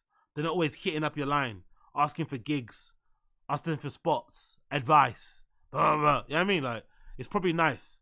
You chase them a bit more. So now, Joey Diaz got what he fucking deserved. So I'm happy for him. I like Joey Diaz, to be fair, honest. I know some of you guys don't, but I like him. Church What's Happening Right Now was one of my favorites. I don't really listen to the new pod anymore since he relaunched it and he's got back Lee Syatt. I haven't really been listening to it too tough, but I do check in from time to time. Nice to hear him talk about life and shit. So I guess we'll be seeing Joey Diaz on the Comedy Mothership Instagram very soon, more often than not. Also, Joe DeRosa. Joe DeRosa is the guy that does the sandwiches, right? Is that the same guy? He's got some sort of sandwich shop or something. Is that him or is somebody else? Whoever that is, congratulations to him. Everybody is moving to Austin, Texas, apart from Papa. Everybody is moving to Austin, Texas, apart from Papa. What can you do? What can you do?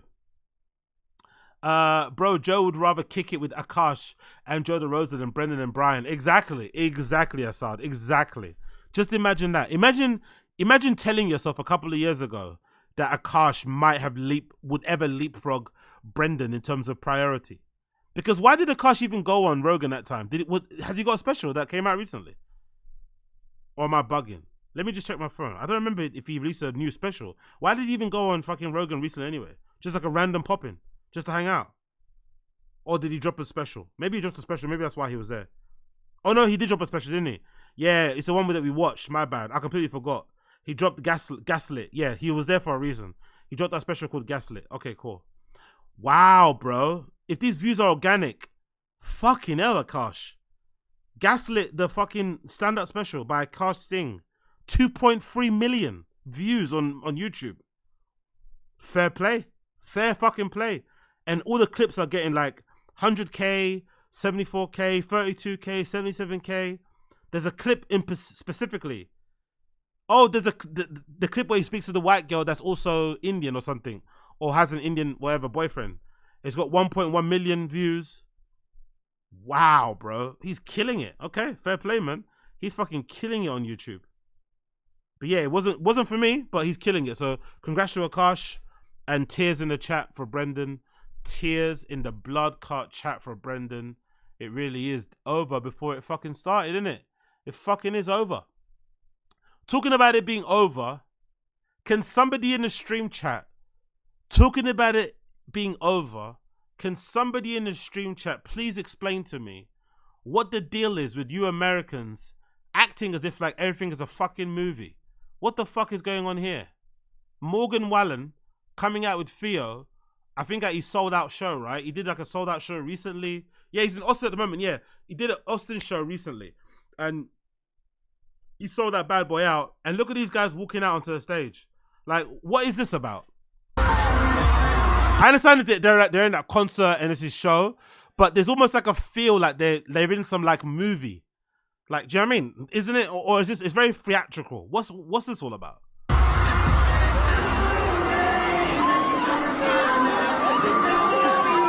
I get it. It's fucking cool. He's coming out to a sold out arena. You're with one of the biggest stars in the world. He's crushing it. But there's something kind of corny, kind of yucky about it. By the way, Theo's eating good, bro. Theo's like living good. He's got a bit of the belly there, isn't it? Like, you know, that rich boy swag, bro. He's pulling up to fucking Chick-fil-A's in his fucking Tesla Cybertruck, enjoying.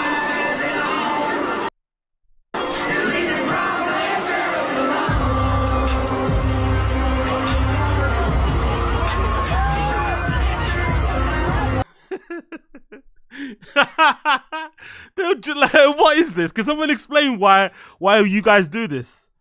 Like, it's like a high school, like, I don't know, like the high school quarterback, you know, winning throw, the receiver got the touchdown, hole in one.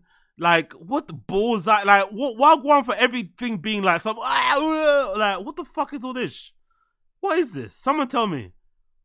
They're trying to recreate Lil Yachty's epic. Hey, big up Uche, Wagwan Uch. yeah, true. Oh yeah, that epic, that epic, yeah, true. Well, I don't know what festival that was, but that was one of the epic entrances ever. Their pronouns are she, her, because they have never been him. You're so dumb. That was good. That was so dumb. That's someone on like Bad Boys Club would say. Your pronouns are a she, him, a she, her, whatever. Cause you've never been him, whatever. I can't even say it properly. I'm fucking Spaz. Big up Assad. As Paz once said, I'm a star bitch. This is my movie. That's why Rogan says that thing, innit, right? Now we understand why Rogan. Remember that cringy Rogan thing? Rogan. So let's get it up on it, because I think this is really important. Joe Rogan, hero of your own movie. Do you remember this whole speech? This is why Rogan said this, isn't it? Now it makes sense. Now I get why, because you Americans really think you're in your own movie. Be the hero of your own movie. If your life was a movie, and it started now, forget about whatever financial disasters you've had. Shut up, you short cunt. It's not that serious, bro. Think of your life as a movie. What? Personal failures, relationship failures. What would the hero of your life's movie do right now? They'd probably die because I'm black. They'd probably die. Because I'm black, they'd probably die. They'd die first. That's what they would do. They'd fucking die first. Now what, Joe Rogan? Do that. Do those things. We define ourselves far too often by our past failures. We look at our past and we say, well, that's me. That's not you. You are this person right now. You're the person who's learned from those failures, and you can choose to be the hero of your own movie right now. Write down your goals. Write down things you want to improve. Write down things you won't tolerate from yourself. Write down things that you've done in the past that you never want to see yourself do again. What about if I can't write? What about if I'm fucking Floyd Mayweather? I can't read, I can't write, and I can't spell. Then what? Should I just like unalive myself? What if I don't have a pen? Huh? And go forth from here as the hero of your own movie. Build momentum. Build confidence and momentum with each good decision that you make from here on out. You can do it. Anyone can do it. We live in unique times. We live in one of the rarest times in human history where you can choose almost all the input. Pull yourself up by your bootstraps, says the 1% of the 1%er. Says the guy that doesn't believe in universal basic income. Says the guy that hoards all the wealth. You can be whoever you want to be. Just don't be as big as me and don't take any of my money. That comes your way. Whether it's the movies that you watch, the books you read, the podcasts you listen to, you can choose to be inspired. Do that. Do that. And these niggas think podcasts are gonna save the world. And look what's gonna save the world. Look at what's gonna save the world. Look at what's gonna save the world. Alpha brain. If I only could get some alpha brain. If only I could get some fucking alpha brain. Alpha brain is basically, he treats alpha brain like his fucking, is it NZT in Limitless? Is it called NZT or AZT? What's a pill called in Limitless? I think it's NZT. That's what he treats alpha brain as. Just get some alpha brain in you, man. Some fish oils, magnesiums, vitamin B's and D's and all that shit. Fuck off. Big up. This is classic solid, well-intentioned advice, delivered by the worst possible messenger in a tone-deaf way for personal gain. Fuck out of here. Exactly. And this is on it as well, by the way. Big up NJ Ranger. This is on it as well, brother. This is on the on it fucking channel. You know why he's telling you to be the Rogan motivation. This is what you listen to when you're taking your pills in the morning. As you're fucking shaking at 4 a.m. in the morning from fucking caffeine withdrawals on your way to your office job, dabbing your little pills. You're listening to fucking Rogan telling you, be the hero of your own movie. You're like, bruh, I'm an entry-level fucking employee. I have to listen to people above me. I have to ask permission to go fucking take a piss. Like, there is no hero here. I have 2 kids under the age of 5, a wife that has a disability. Like, there is no hero of the movie here. I have to make the money, keep the lights on, and just keep going and going and going. Hero of your own fucking movie. Fucking do me a favor. Do me a fucking favor. Honestly, bro. These guys, man, insufferable. Absolutely insufferable. But yeah, I just don't get these videos. I want to know Wagwan. What's all this about?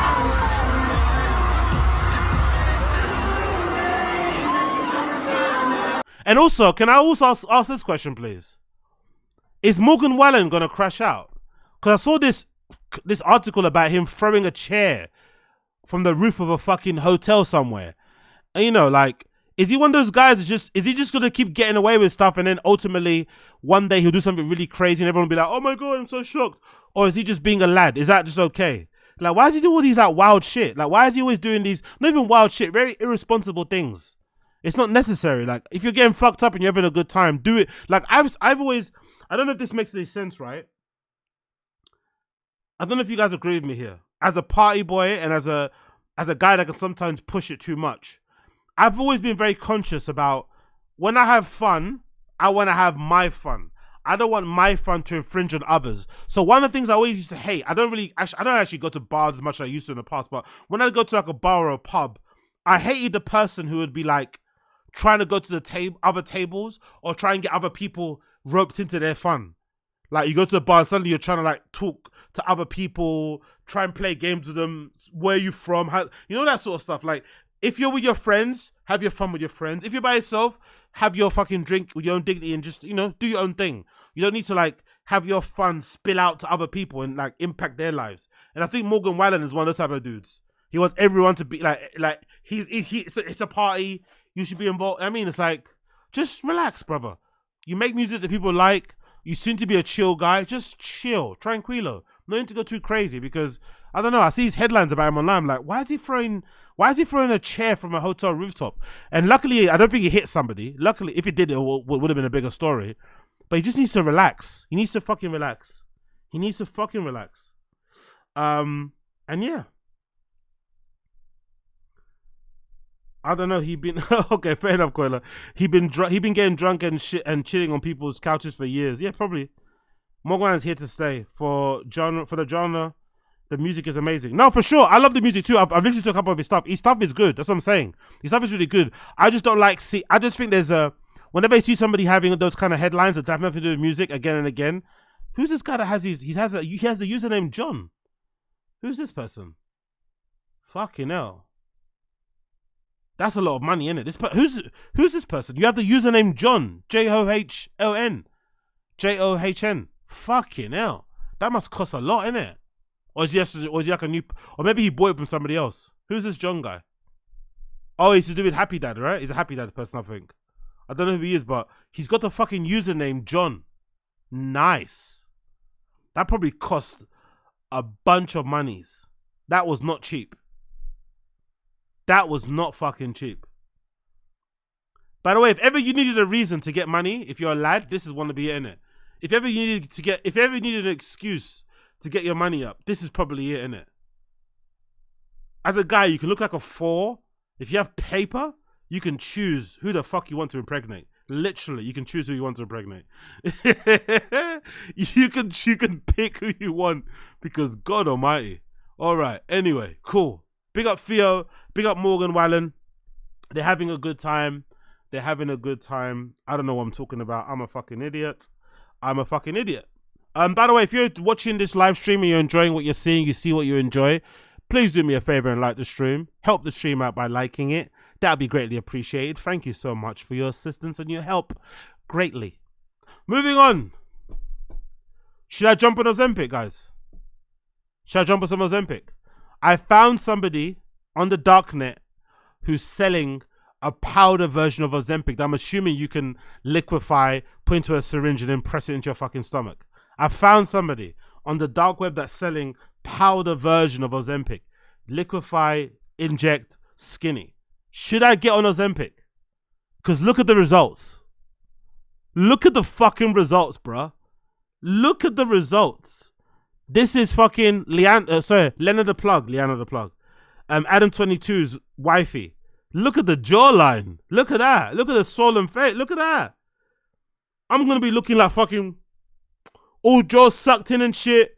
I'm going to be looking like a fucking Kenyan. Should I get on my Kenyan thing? Should I get on my Somali thing? Should I get on my Eritrean thing? Huh? Should I do that now? Have arms like this. Just come out of my neck just like that. Hi guys. Welcome back to the random show. My voice has changed because I don't have the rolls anymore. Clogging up my throat. I might have to get on fucking Ozempic, bro. I might have to get on it. Because Leonard the Plug is looking tight in the face. Tight in the face. Jawline is snatched. Shoulders out. Look at that. Look at the shoulder bone here. Look at that. Look at that shoulder bone popping through the skin. Piercing the skin, that shoulder bone. Poking out like one of those metal studs. Boom. She's going to be like Conor McGregor. Just knocking all the sex pests off of her. Bang. Bang. I need to get fucking on Ozempic, bro. Everyone's saying skip that. Don Dot exactly. Mix the powder Ozempic with your kit. Gonna be a fun time. Imagine tripping your balls off and getting skinny at the same time. Ozempic eyes on AZ would be terrifying. Big up Razor Rico. Exactly. I'm gonna come in like just like. Oh, yeah. Proven, please don't. Fucks no. Everyone's saying no. You guys don't want me hot and skinny. You guys don't want me to be hot and skinny. You don't want me on my fucking model thing. I want to come in on Ozempic and I want to look like this. This is who I want to look like when I get on Ozempic. I want to look like this guy. I want to look like this guy when I get on Ozempic. This is what I want to look like. I want to come in and look like that. My neck's gonna be that long. I'm gonna have an Alton Mason neck. That's how long my neck's gonna be. No pause. I'm gonna come through like this. Chest out. Chest out. You know? Lips plumped. Wagwan. What you saying? What you saying, huh? That's how I'm gonna be coming through. That's how I wanna be. That's me on Ozempic. That's basically me on Ozempic. And you guys don't want me to. You guys don't want me to be successful. You don't want me to be fucking amazing. Is that what you're trying to do? You guys trying to stop my wave? Stop my fucking shine? Imagine me on Ozempic. That's basically me on Ozempic. That's me. In front of all my cars. Chilling. You know? Having a good time. Come on, man, niggas. You don't want me to shine? You don't want me to shine, man. Young God vibes. I'll unsubscribe so fast. Y'all niggas don't want me to shine? You don't want me to be out here in my big jorts in front of all my BMWs? Huh? AZ Ozempic neck will be perfect for 8 inches. Stay the way you are. This result of getting that fat chaser love pipe. You go. Nah, fuck off. Sanguine. Sanguine Brood, you're gonna look like Fit from Fresh and Fit. Fuck you. I might have to get on Ozempic, bro. Honestly, I might have to fucking jump on this thing. You guys are holding me back. You guys are holding me back, man. I need to get on my Alton Mason shit. Bro. That's me on Ozempic, bro. Alright? Shiny, skinny, hot, plumped, tight, moisturized, oiled up. Yeah? Oiled up. Feel me? That's me, fam. Let me live, man. Let me live. Let me fucking live. That's what I want to be. Just that's how I'm going to be posting my gym pics. That's me in the gym now. From now on, that's how my gym pics are going to be. No more feet pics. Upper body only. Straight torso. Straight torso. Feel the fucking vibes. Feel the menelin coming through to your fucking screen. If I do that, you might get some Vaseline on your fucking face. If I flicker that, you might get some fucking olive oil on your face. You might get some fucking cocoa butter on your face. You know what I mean? You might feel some of that sweat coming off my shoulder, off my chest. Let's go, bro. Mixing that powder Ozempic with a bit of ketamine. We're riding all the way to the sunset, man. Yeah, you feel me? So yeah, don't be shocked if you see me in a couple of weeks looking mad. Don't ask any questions. You hear that? You niggas hear that? If you see me looking tight and with fucking that Leonard the Plug jawline, I don't want to hear no questions from you guys. Don't say nothing. If you see this jawline, don't say a word. Don't say a fucking word, all right? Keep it yourself. Shh. Just pretend it's normal. It's like when I come in with my Turkish teeth. You know, lisping everywhere. Don't say nothing, okay? Just pretend it's normal.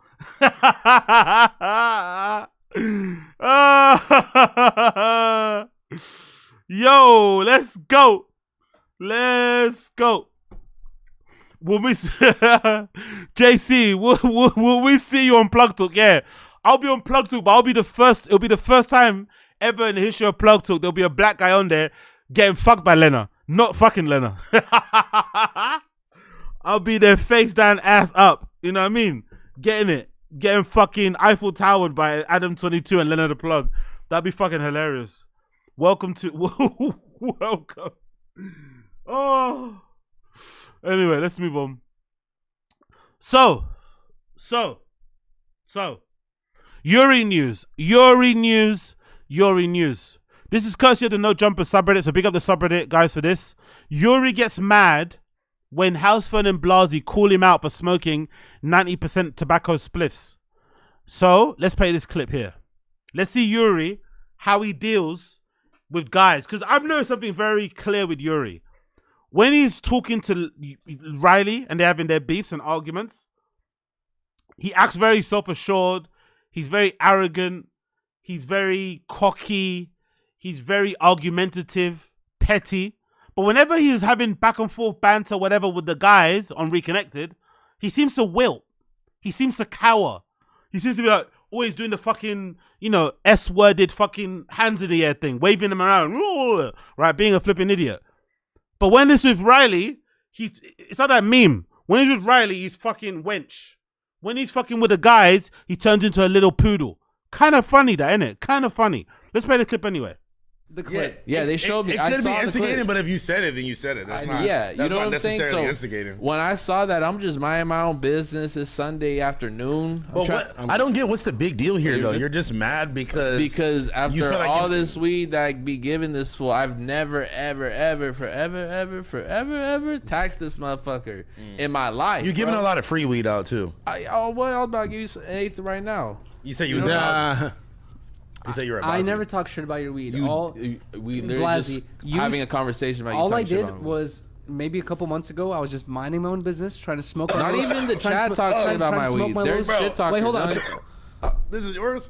I'm not even trying to be funny. Yeah, brother. What? Listen, we got Gusano. So what's the deal with you guys in the States? Is that normal? Because in the UK, again, I'm not the biggest weed smoker, but it's pretty standard to mix some tobacco in with your weed.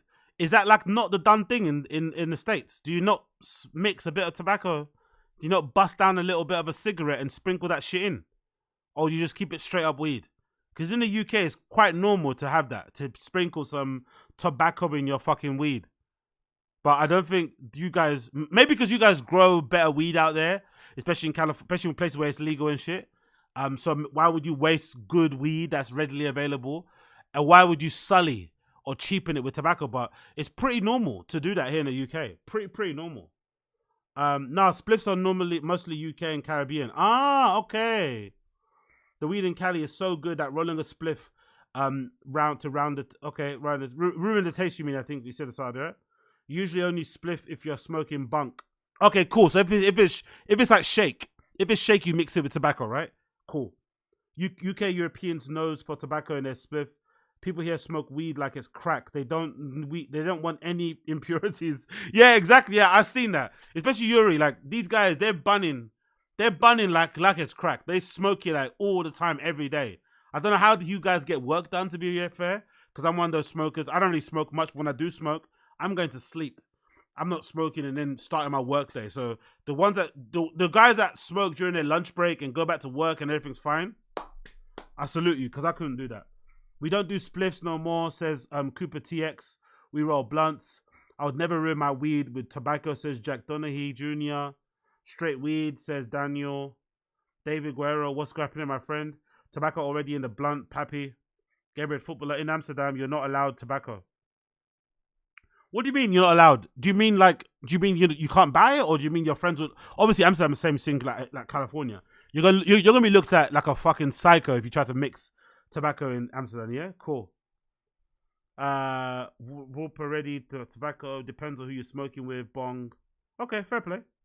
Wow, because honestly, in the UK, like even me, I do it quite often. Even since if I buy like actual good weed, I'll still mix it with some stuff. To be fair, I don't know about you guys, but in the UK, pre-rolls especially always have tobacco in it. I don't know if you guys noticed this. That's a thing in the States too. Anyone that sells pre-rolls always mixes it with tobacco. I don't think I've ever seen one seller in the UK or vendor or whoever, dealer, who sells pre-rolls 100% weed. They've always got some tobacco in it. Is that standard for pre-rolls? That's dropping this Sunday. If you want to see what Blasey smokes on this Sunday, I'll be having my own. Wow, is it? Cambridge Footballer. In cafes, I didn't know that. In Amsterdam cafes, you're not allowed to smoke with tobacco. They have hemp instead. I didn't know that. Interesting. Huh. Why did I come back here? I swear to God, I wasn't being funny. Let me. Yo, big up. My next goal is in honor of 150 pounds Ozempicaz. Big ups. Yeah, exactly. Honestly, when I come through my Ozempic body, I don't want you guys to say nothing, okay? Don't say anything, because I won't mention it. I've said it once now. But when I come through my fucking, with that jawline like that, right? That jawline like that, right? I don't want you guys to say anything. Don't say a single word. Anyone that says something, I'm going to ban you. Just pretend it's normal. Pretend I just woke up like that, okay? Shh. But by the way, I find it funny that Yuri is the one smoking weed with with fucking tobacco in it, not Ozempic, tobacco in it. You make all that money through your fucking Begaphone or your Subaphone, whatever you did, right? Where's that money going to? Is he one of those people he wants to be one of those people where with his own weed, he's really cheap. But if you give him weed, he's going to use all that weed just like without tobacco in it. It's like, bruh, you make all that money. Why? And you especially be like, if you smoke weed, buy some good stuff. I never understand people like that. Like, if you like weed a lot and you smoke it every day, buy the good shit. Why are you going to buy 3.5 grams and then try and stretch it for like a week by mixing it with loads of tobacco? It makes no sense. Like, it's such a weird way to go about it. But maybe as well in his defense, maybe he's smoking like that because that's how he smoke every day.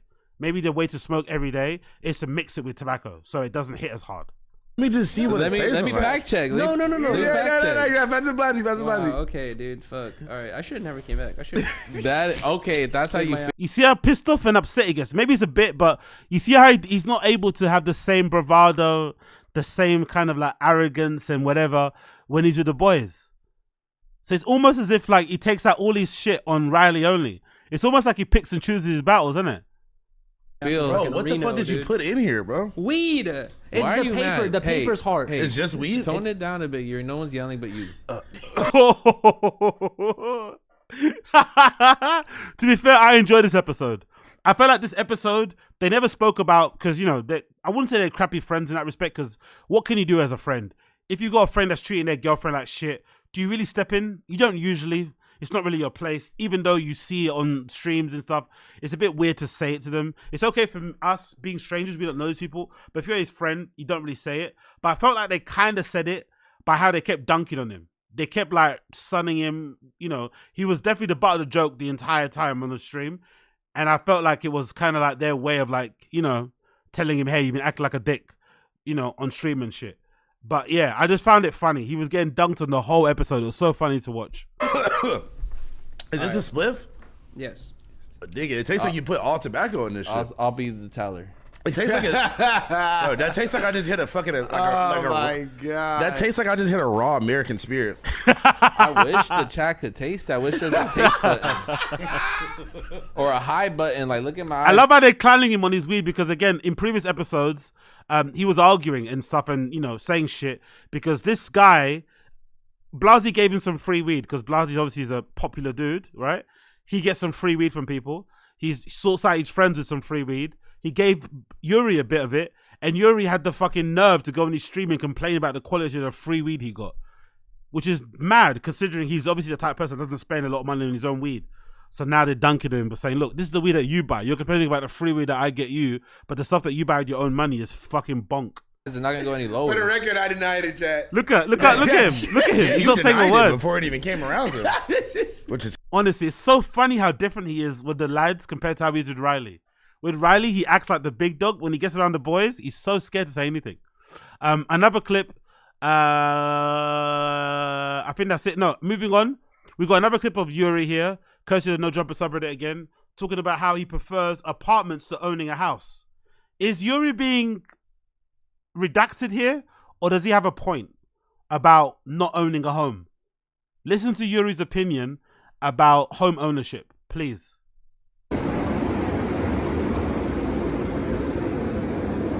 With that mindset, you'll never buy property. My goal is not buying property. I don't give a fuck about owning property. I don't care.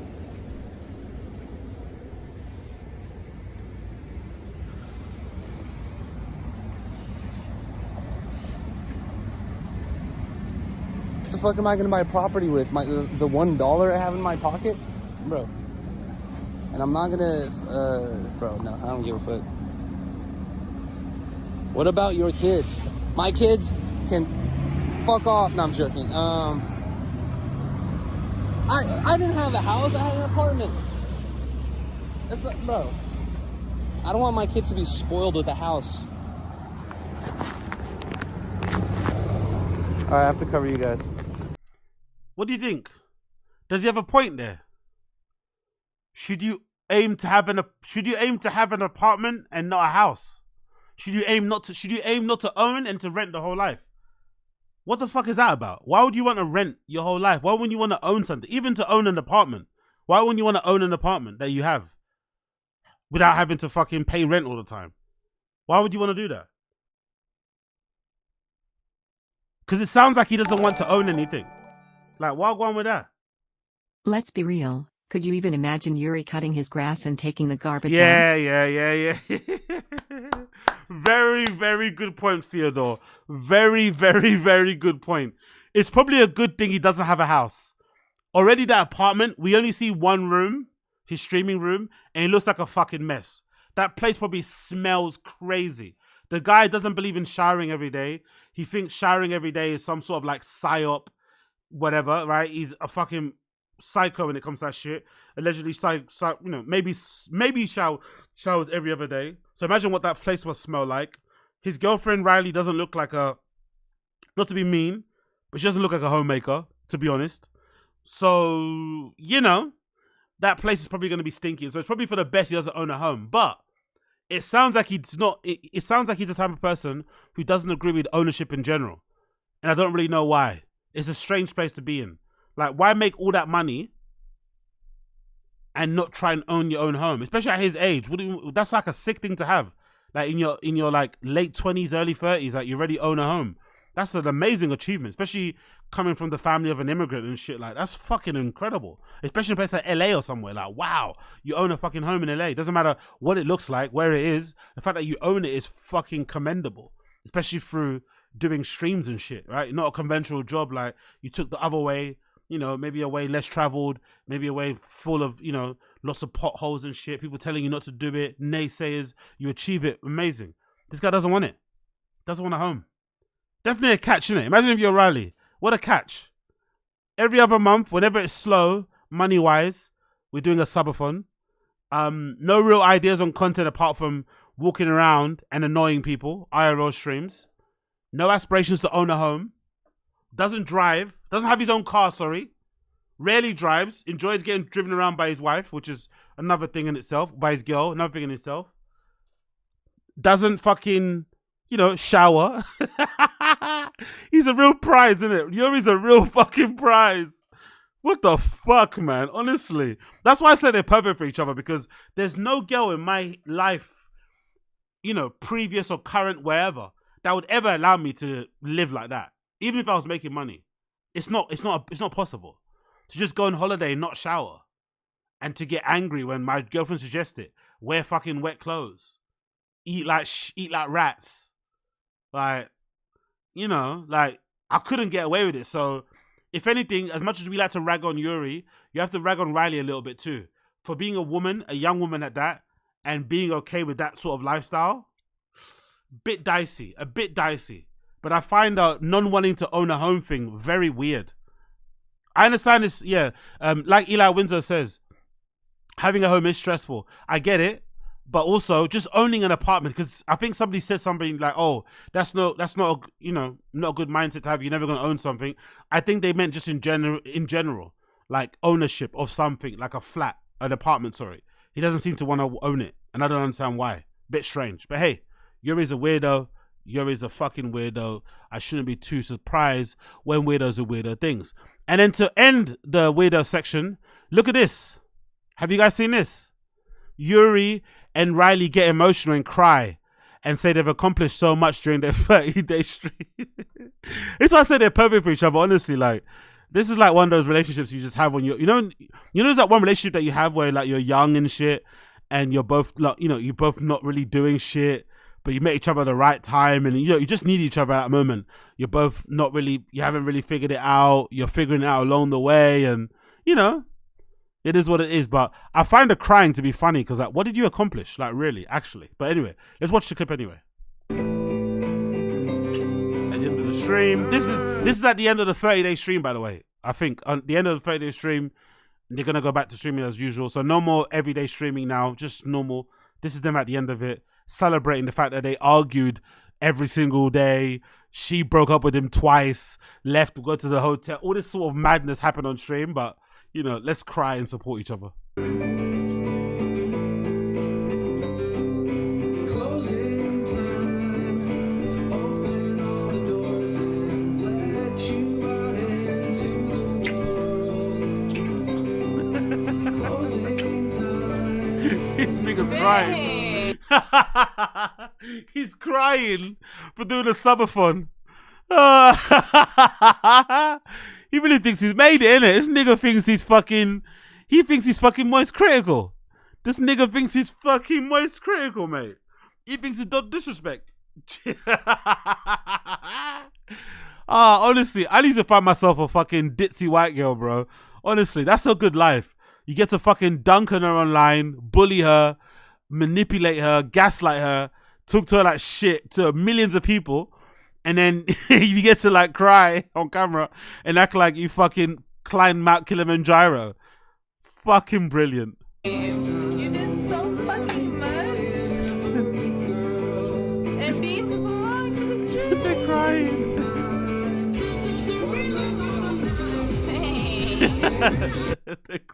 And she can't put the joint. Oi, Riley, put down the joint and hug your boyfriend. He's crying, bruh. She can't even put the joint down. She's so not here. She's so not present. Put the joint down and give your guy a cuddle. Come on, man. God damn, look, the joint is right there. Try and let go of the fucking joint. Put the joint down and give the guy a cuddle. or a little tug. Come on, man, make him happy. There we go. Is it finally down? Now the joint's down. Okay, there we go.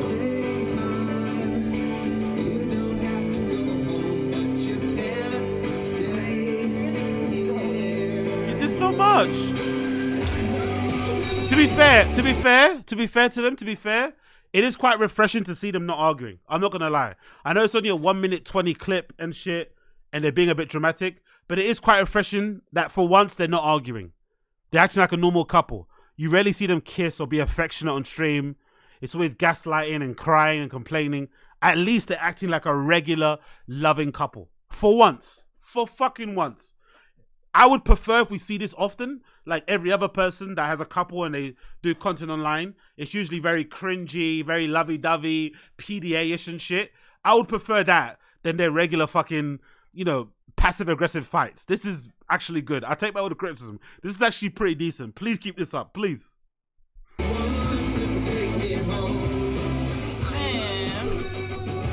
Yeah, exactly, Eli Winter. See, exactly what I mean about you Americans. That's act like a fairy tale. Even a movie playing. The movie the song that's playing is like some like high school musical, high school movie, coming of age type of thing, right? High school college thing. Yuri's like late 20s, about to be 30. She's like mid 20s. Like these guys are way beyond college, but they're acting like this is it. Like, the dork finally got the cheerleader. He beat up the fucking football player, or the dork team beat the fucking jock team, and the girl in the fucking bleachers with her fucking, perky young tits is like, oh, you know what I mean? Like, what the fuck's going on here? You streamed for 30 days, and for half of it, you guys fought. Congratulations. This is what means the most to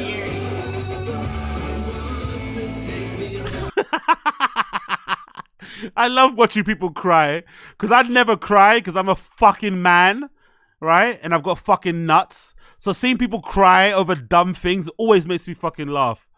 Like, look, she just breaks down looking at him like, you let me stay at home and do nothing. Like, why are you crying?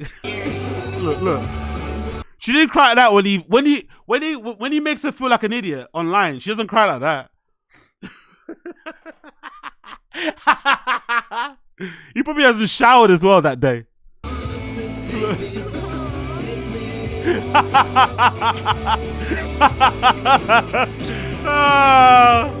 be fair, it's better than usual, but these guys crying is fucking hilarious. With the fucking sofa bed in the corner, the half-drunk fucking alcohol, the spliff, the dog that looks like it needs a wash, looking for attention. Oh, I fucking love it, man.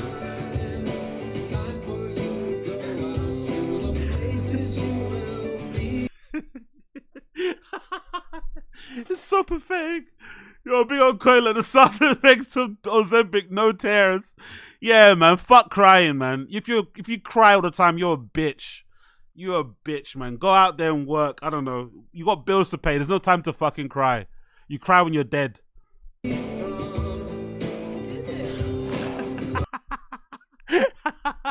We did it. What did you do? Survive. You're still in a basically they did do it. You're still in a relationship after quite a rocky subathon. We did it. We did it. Fuck off. You did it. You're lucky you're still alive. Some people would say that. I'm not saying that, but some people are saying that. Some people would say you're lucky you're still alive. Make of that what you win. Make of that what you want. Make of that what you want. That's not what I said. Allegedly, people are saying that online. That's what I heard. But I don't know what I'm talking about, innit? I'm an idiot. I don't know what I'm talking about. Anyway, big up everyone watching. Big up everyone in the stream chat. If you're enjoying what you're seeing today, please like it. Please like it down below. Do me a favor. If you're enjoying what you're seeing, you see what you like it down below. Do me a fucking favor. Oh. Last one about Yuri. Last one, please. I know this is annoying, but last one. I promise you it's the last one. Let's see if I can find the video. Where is it? Last one, I promise you. Last one about Yuri, and then we'll move on, right? Last one, I promise you. If you're enjoying the stream, please make sure you like it down below. Give me a like. Make me feel good. Add to my fucking, already depleted confidence. That'd be much appreciated. Where is it? Oh, I can't find it. Where's the other video? Not that one. There's the one where they're inside the fucking house. Let's see if I can find it. Bear with me a second here.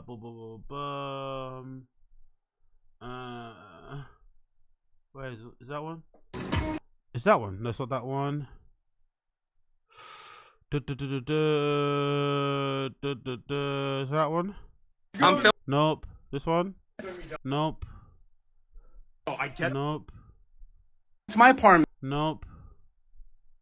There we go. Yeah, cool. So watch, please. I beg of you. I beg of you.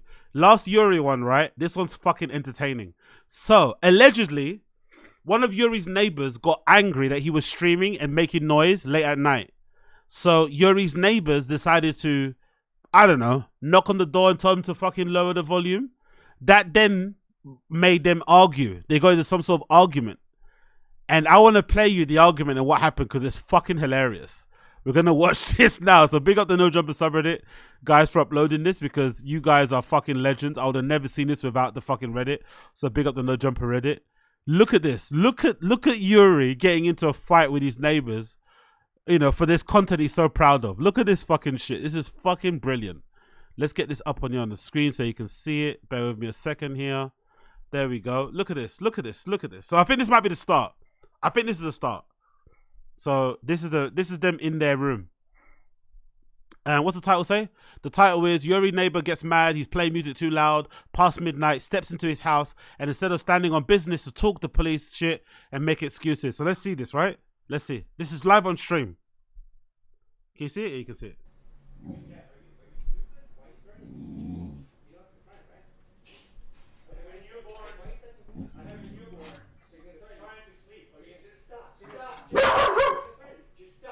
So can you hear that in the background, by the way? The guy says, we got a newborn and she's trying to sleep. Just stop, just stop, just stop. And I don't know what Yuri says. Let me just quickly put my volume up on here. We got a newborn trying to sleep. Just stop, just stop, just stop. Let me go back again one more time.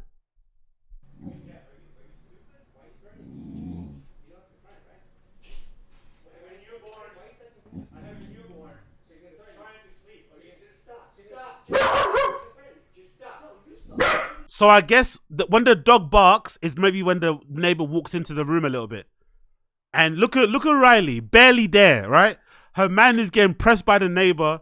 Instead of Riley doing what a real bad bitch should be doing and going to the kitchen and grabbing a knife and holding it by the side of her behind her man, or getting a pan or the bottle on the fucking table or something. She's just sitting there watching her boyfriend do, you know, try to act like a man, basically. Come on, man. If you're ride or die, this guy's paying your bills. Like, whatever, man. Look, too zooted, too high. Can't fucking stand up and go back your boy. Back your fucking boy.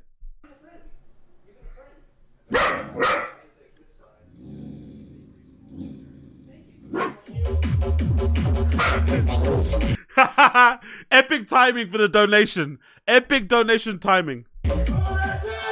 6 dropped a bag. Oh my god! He heard the donation and he went crazy. What did the guy say? Shut the noise!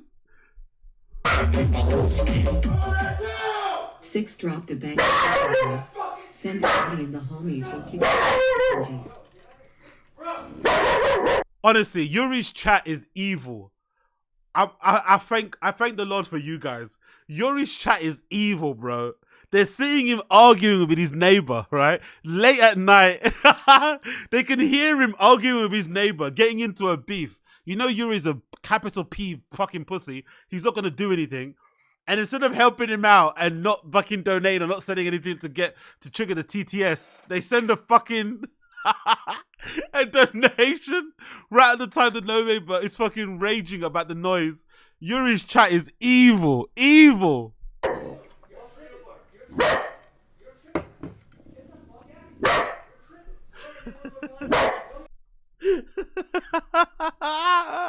Big up Mr. West. My baby needs to sleep. I just got a dono, bro. Donos over babies. Donos over babies, man.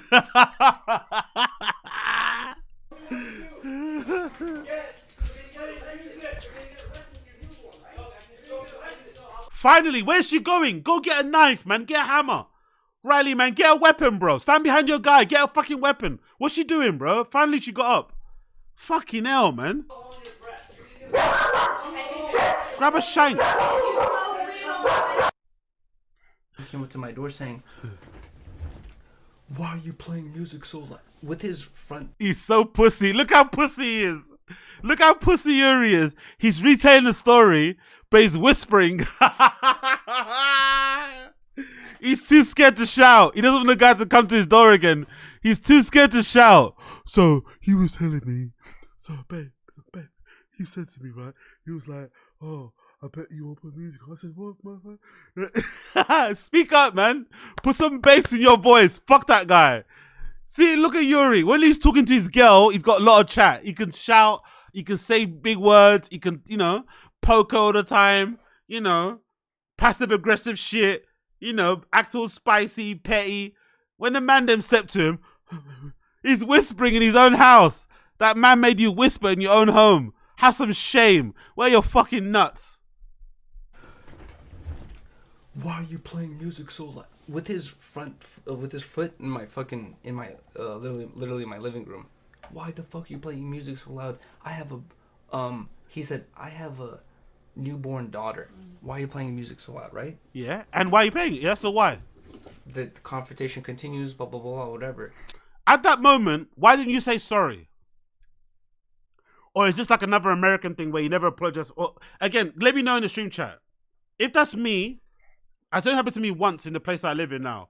Once I was DJing, someone came and knocked on the door, said, hey, could you lower it a bit? I said, yeah, no worries. I'm sorry about that. I lowered it. What is it? How is it working in America? Is it like invasion of privacy? Is it like a rude thing? If somebody knocked on your door and told you to lower the music, would that be seen as like a sign of disrespect? Would you shoot them? Would you shoot somebody? Is that not allowed? Can you not ask that? Okay, of course you say so. Okay, cool. Because I'm just trying to work out what's going on. Is that not allowed? Is that like free? Is there like a free, not free speech, like free noise making law do you have over there? AZ, there are rumors Kendrick is dropping. Oh, fuck, no. No. Kirimaru, no.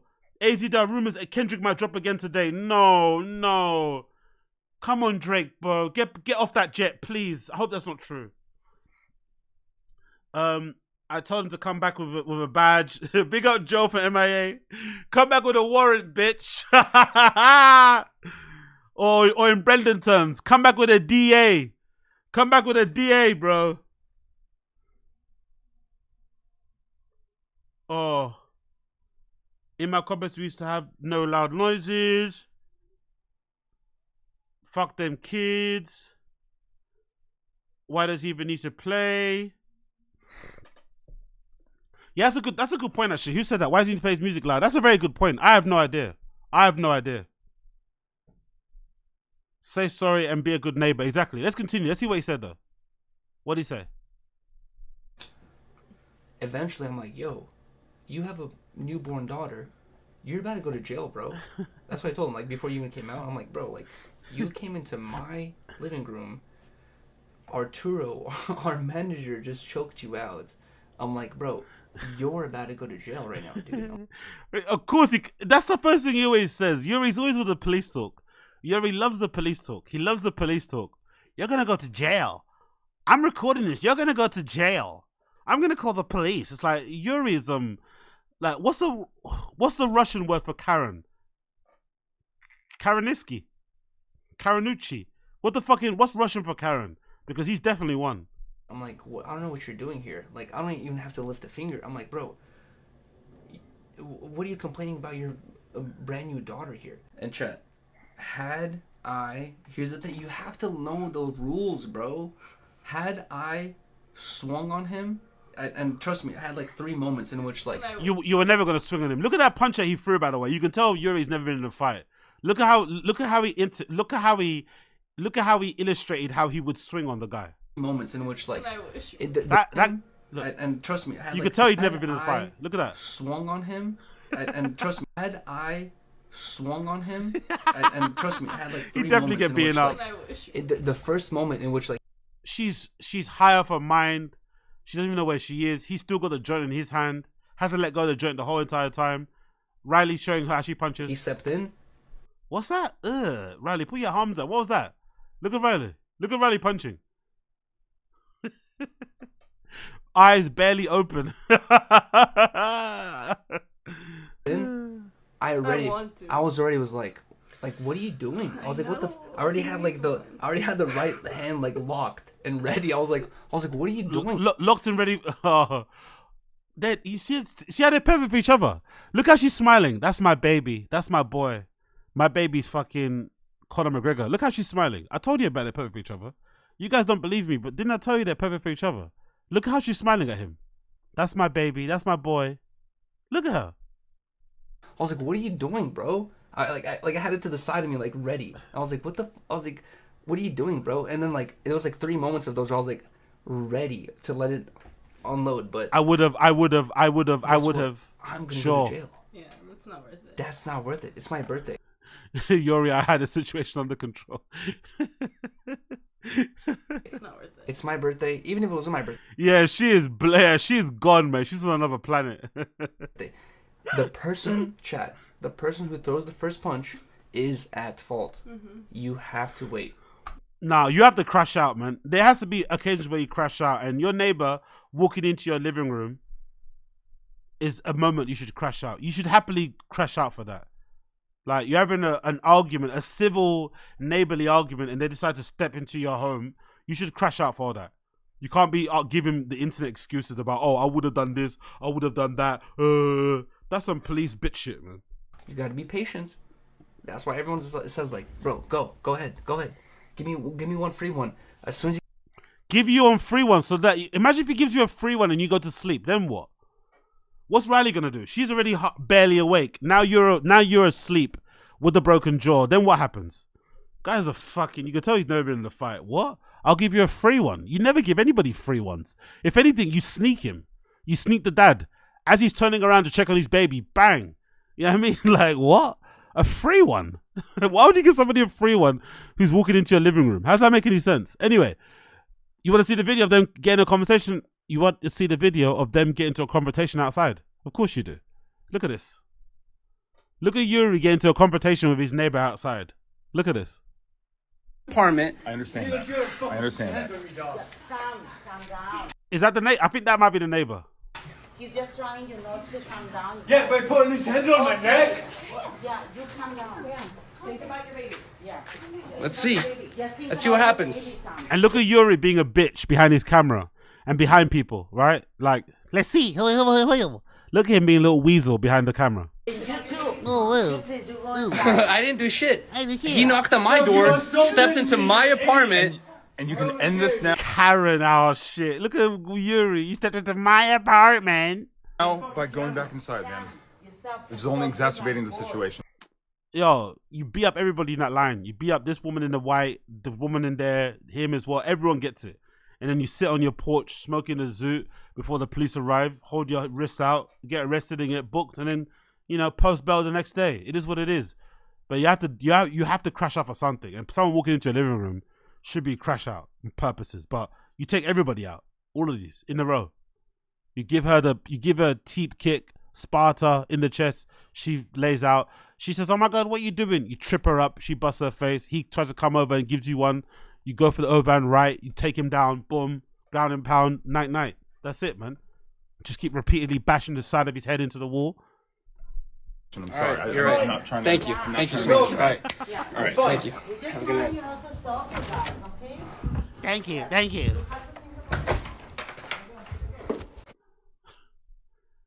Bloody hell, bro. Also, I guess as well, to be fair to Yuri too, I have a feeling that the apartment complexes in America, especially the ones in California, are probably made of very thin walls, aren't they? So even if you are talking, maybe in excited tones, maybe your neighbors can all hear you anyway. So that's probably the annoying part about it. I get it. Maybe it's that, but Yuri got into a little bit of a spat there, and he tried to hold his own, but he didn't, and he got embarrassed. Nice to see, great to see, especially for all the times he's been bullying Riley on stream. It was good to see him get dunked on. I'm not going to lie. I actually enjoyed that. I enjoyed that a lot. I did enjoy that. Oddly enough, I know I shouldn't enjoy it like that, but I did enjoy seeing him get fucking punked online. I'm not gonna lie. It was fucking fantastic. Let's go to the Final Kid sub. Let's see some chin shit. You see this chin shit? POV of your last meal. You answer an ad on Craig. Big up this poster. You answer an ad on Craigslist to view a room with a double balconies. You accept the fish nibbles on arrival. Next thing you know, you're cocooned in duct tape and wake up next to Chin. You realize that you're a human condom fish. Gadoosh. I think this is the video that he made when he was in Korea, innit? I think this is, I think this is the one. I think this is the one in Korea. I think so. I think this is the vlog when he's in Korea. When he goes to the 7-Eleven, he goes to the fucking 7-Eleven and buys a sausage and an egg or something. Here they are. You see them? Only Asian person I've ever seen in my life who professes to be a foodie but can't cook and has horrible tasting food. Garbage tasting food. It's almost shocking, the stuff that he eats. It's diabolical. But let's crack these eggs first. You know what? I'm going to do one egg. Because I don't want to eat hard-boiled eggs for this. Yeah, you do. You bought it. Why are you acting like you don't like it? Oh, shoot. Dang it. And that right here is the finished product. And there's still some shell left. How did he... Look at how he demolished that egg. Look at that egg, bro. He fucking butchered it. What's wrong with his... how can you not peel an egg? Especially ones that's already pre-made. He fucking butchered it. Look at it. It's fucking wrecked. That egg is wrecked.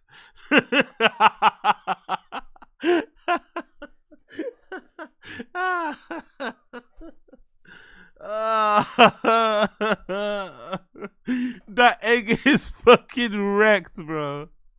It's like he chewed it, he spat it back out again, isn't it? That egg is fucking demolished. Oh, big up Chin. Big up Chinny Chin Chin. And there's still some shell left on my fingertips, I think. Of course there is. Don't even look at this, but you will. Oh my god. Oh my god. Why does he live like this, man? Why does he live like this? It's agricola. 2 eggs, too many carbs. Why does he live like this? Someone tell me, why does he live like? Why does he do this to himself? Why? Why? Like, look at that. Couldn't you just put all the shells? Couldn't he have just like put all the shell bits in the fucking plastic container where the eggs were in anyway, or another bit of paper or something? Like, why is it doing the same plate where you're eating your sausage and whatever that shit is? Fucking hell. On freaking meat sticks. I gotta clean that up. I'm gonna need to finish this now.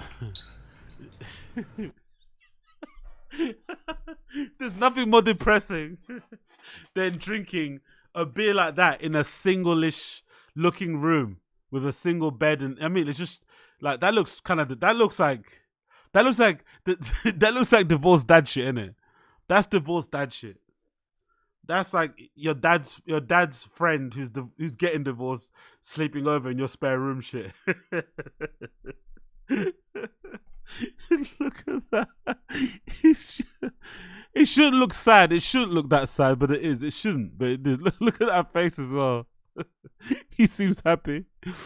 Oh, this is where you need girlfriends and shit, a boyfriend, someone, just to kind of make it a bit fun. I'm gonna need to finish this now.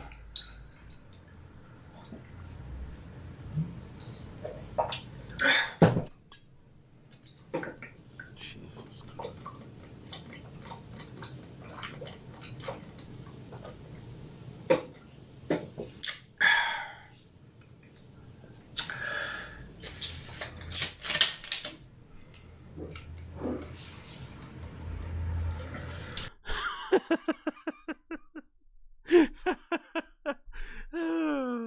Fun times at Thick Boy, innit, eh? Fun times at Thick Boy Productions, Thick Boy HQ. The funnest place to be, the only place to be. Thick Boy HQ, bro. Fucking hell. Fucking hell. Imagine. Just imagine that's your reality. I don't have much, but I'm lucky I don't have that. I don't have much, but I'm fortunate I don't have that because, oh my God. Oh my God. But big up Chin, innit? Big up Chin, I guess. He's having fun. You know, you're having fun, right? You're having fucking fun. I guess he is. Some respects, I guess he is. Let's scroll on to that one. We did Chin. What's another one we're gonna do? Oh yeah, this is a good clip. We got the Fighter Kid sub as well. This is a fucking brilliant clip. You seen this one? You don't say. This is fucking fantastic, by the way. Would you always try to make people laugh from a defensive point of view? See, I was... No, but if you talk to like my friends from high school, they wouldn't have told you I was funny. They thought I was a psycho.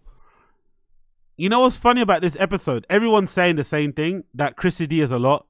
Everyone's kind of being exhausted of Chrissy D and his like Adderall laced cadences, the gay mannerisms, the jokes every time. Like people think Chrissy D is a bit much. They think he's a bit intense, so they're getting fed up with him.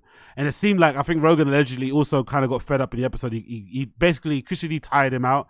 And I think the end of it kind of ended quite abruptly, weirdly. But yeah, I find this confession funny. I've always said about this, I've always said about Rogan, I think that's why Rogan should be an example and a idol or a inspiration to a lot of comedians out there. Because I think he is the one who willed himself into being a stand-up comedian.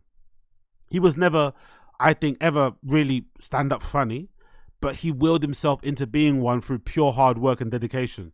So I think way more people should look at him as an inspiration than, like, you know, your regular stand-up comedian out there, if that makes any sense. I think that's what you should look at him at, because he basically, you know, became really famous and then parlayed that fame, and then used that fame to kind of launch his stand-up career or to take it to the next level. Like, he's not like, you know, even though he's on the same bills as the Dave Chappelle's and he's obviously selling tickets as much as, you know, the Louis C.K.'s of the world, he's nowhere near as good as those guys doing stand-up. But he works really hard at it. He clearly takes it seriously. He practices a lot. He writes all the time. He's always thinking about comedy. So I think he should be an inspiration to a lot of people out there, because he was never naturally a gifted stand-up comedian in the sense of the other guys out there, if that makes any sense. What are you guys saying here? Chrissy, what? Chrissy is slightly better version of Papa. Whoa, that's kind of, I don't know about that. I liked him on History Hyenas, man. Chrissy D and Yanis are good on History Hyenas. This super chat was meant for the last chip, but WTF was up with Chin's look / general fit? He looked like a Guido, with a black shirt plus chin. And his hairline? Oof, Madden. Yeah, exactly. Big up NJ Ranger, appreciate it, brother. Yeah, the less said about that guy, the better, innit? Less said about Chin, the better, but, you know, let him rock. And didn't Chin say he's really, like, people always mistake him for being white anyway? They think he's from Texas or something. Remember? So maybe that's what he's going for. Maybe he was going for the Guido thing because people keep mistaking him. And again, this is a real quote. I think he was being serious. I don't think he was being, he was laughing. I don't think he was trying to, you know, make a joke. He said people honestly mistake him for being white and from being from Austin, Texas. Like, what? Okay, cool. Chrissy D is kind of desperate like Callan. Yeah, that's it. I got that. Exactly. That's Coiler. That's an accurate representation. I get more cringy desperation. Like, you know, people pleasing type of thing. Like, you know the guy, you know, Brian's got that kind of energy too. The kind of person that likes to work a room, you know, networking, jumping from person to person. Oh my God, look at you. Wow. No one said to, all that sort of like nonsense things, you know? Can I steal her away from you? Oh my God, you're a lucky, he's a really lucky guy. You know, all that kind of nonsense, you know, small talk people do. But yeah, I enjoyed History Hyenas, I'm not going to lie. I really enjoyed History Hyenas. I thought that was one of the best pods ever. The fact that they had to end it so Chrissy D could fucking, you know, pursue this shitty hosting gig that he had. That I don't think the show even lasted that long. It was some weird show where he did backyard shed conversions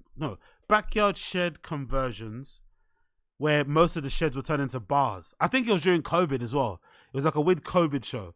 Again, I don't know why a studio greenlit this show, but it was like a reality TV show where somebody would try and convert their shed into like a bar. It's like, what? And that guy quit History Hyenas to do that. It's like, what the fuck would you quit that show to do that show? Like, huh? But yeah. Big up Ricky Picture. Chin is trying to be Puerto Rican at all times. That's hilarious. Chrissy D's inauthentic. Yeah, exactly. Best hips in the business. Arcs any stall in LA. Yeah.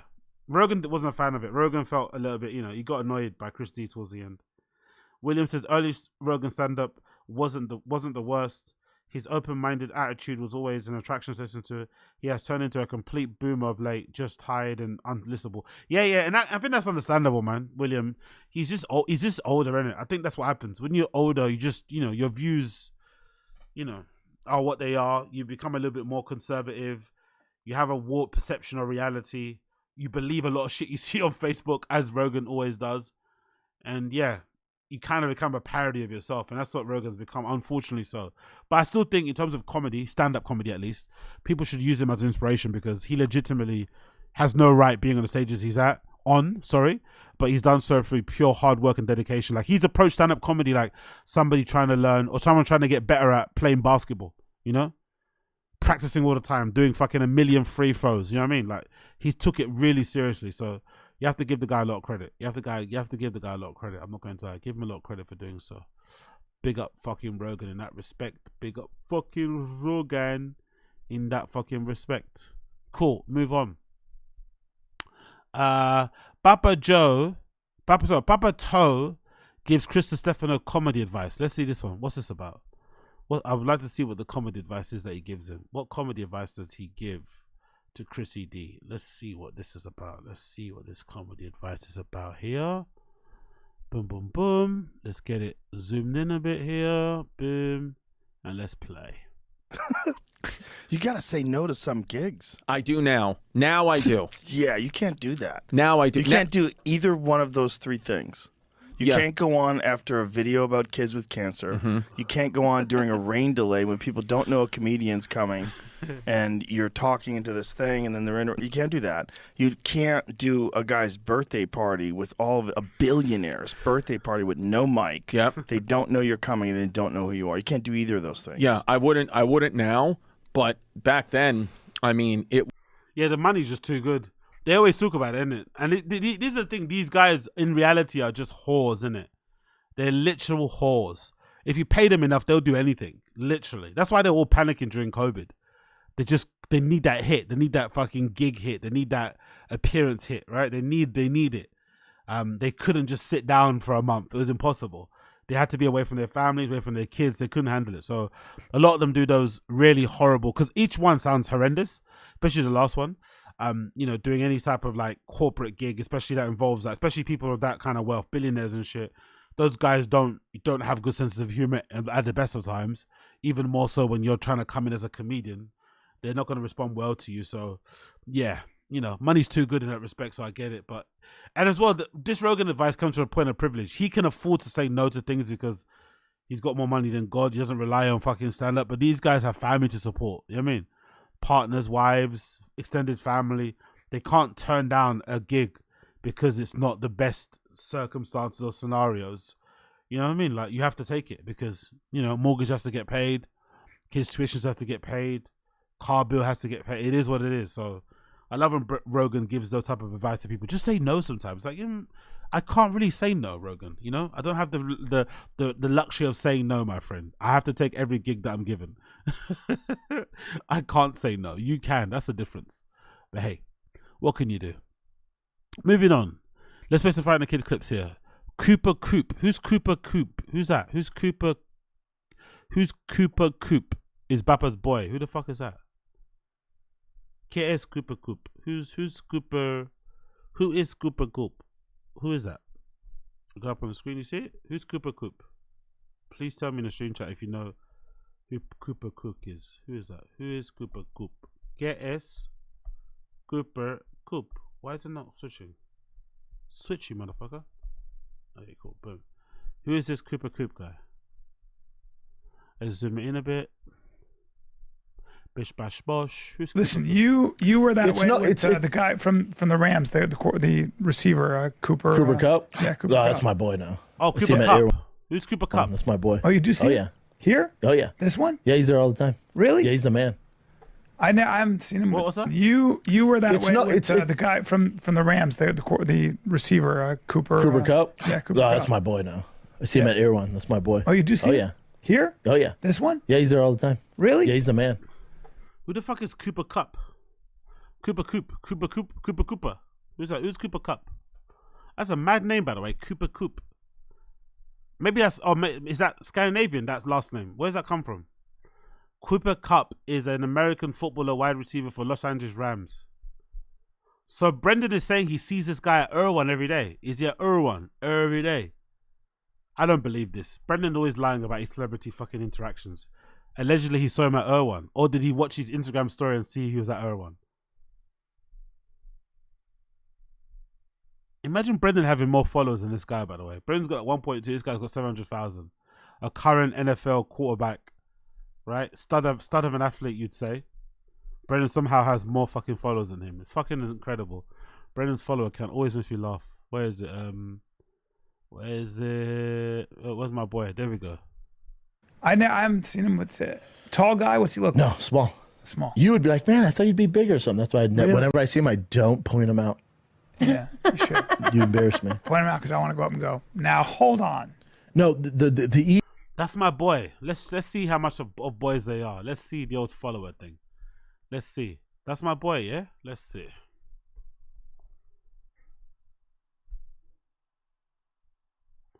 Brendan. Oh, look at that. That's my boy. Allegedly, that's my boy. But we don't see any Cooper on here. Interesting that, isn't it, right? That's my boy, but allegedly your boy isn't following you. That's weird. Usually when it's your friend, they follow you, right? Usually. I don't know if it's always a thing, but usually if that's your friend, or how do you say his name? Cooper Coop. Let's see if let's see. Maybe Brendan follows him. Does Brendan follow Cooper? Let's see if Brendan follows Cooper. Brendan Schwabe. Let's see if he follows Cooper. It's an odd thing to lie about anyway, that he's your boy. You see him at Irwan every day. Really? Why would you lie about that? It's not unnecessary. Cooper. Oh, he's okay. Oh, look if he does follow though. He doesn't follow Cooper Cup. He does follow Alex Cooper. Interesting, huh? Does he follow Kalila? Let's see if he follows Kalila. No Kalila. Andy Liederman? Oh, he follows Annie. No Kalila though. Nice. How about Whitney? Does he follow Whitney still? Even though they don't talk to each other anymore? Oh, he still follows Whitney. Even though she deleted his episodes and shit. That's interesting. Does Whitney follow him though still? That's interesting. Let's see if that is the case. Does Whitney still follow Brendan? Even though she deleted his episode? Actually, does she follow Chris D'Elia still? Nope, she doesn't follow Chris D'Elia. Does she follow Brendan? Yep. Does she follow Brian? I'm assuming yeah as well. Oh, she doesn't follow Brian Callen. Interesting. Interesting. Does she follow Bobby Lee? I think so, right? Yeah, that makes sense. Kalila? Or is that hot girl to hot girl thing? They don't follow each other. Let's see. Oh no, she just follow Kalila.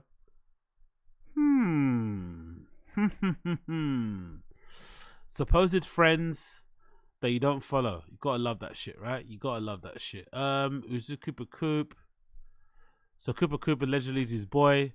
And again, he said that without encouragement, didn't he? Let's go back to one more time. He said that without encouragement. They're talking about Cooper Cup, and then he just mentions out of the blue, oh yeah, that's my boy. I see him at Irwan. With no encouragement, no poking, no prodding, just my boy. Lie out of the blue. Listen, you were that way with the guy from the Rams, the receiver, Cooper. Cooper Cup? Yeah, Cooper Cup. Cup. That's my boy now. I see him at Irwan. That's my boy. Oh, you do see him? Yeah. Here? Oh, yeah. This one? That's my boy. You saw him at Irwan from afar shopping. That's my boy. Yeah, he's there all the time. Really? Yeah, he's the man. I haven't seen him. What's it? Tall guy? What's he look like? No, small. Small. You would be like, man, I thought you'd be bigger or something. That's why whenever I see him, I don't point him out. Yeah, you should. You embarrass me. Point him out because I want to go up and go. Now, hold on. Cooper Cup, Cooper Cup, Cooper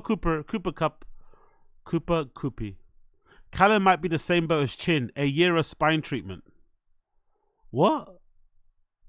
Chin had spine treatment. I love how Brendan didn't offer to. Why didn't Brendan offer to get Chin's spine fixed? when he broke his neck that time. I wonder why. Okay. No, because now I know what you're going to do. No, stay here. Okay, and then tap right away. But then let's go back here, right? Yeah. Because then we're back here, right? Yeah. So here. Stupid seatbelt. Yep, I'm here on my stupid seatbelt. I want your sensei to see this, right? I also love this because the timing of this is excellent. Right after the whole Steve will do it thing, right? Just to remind the trolls online, hey, I could kill you with my bare hands.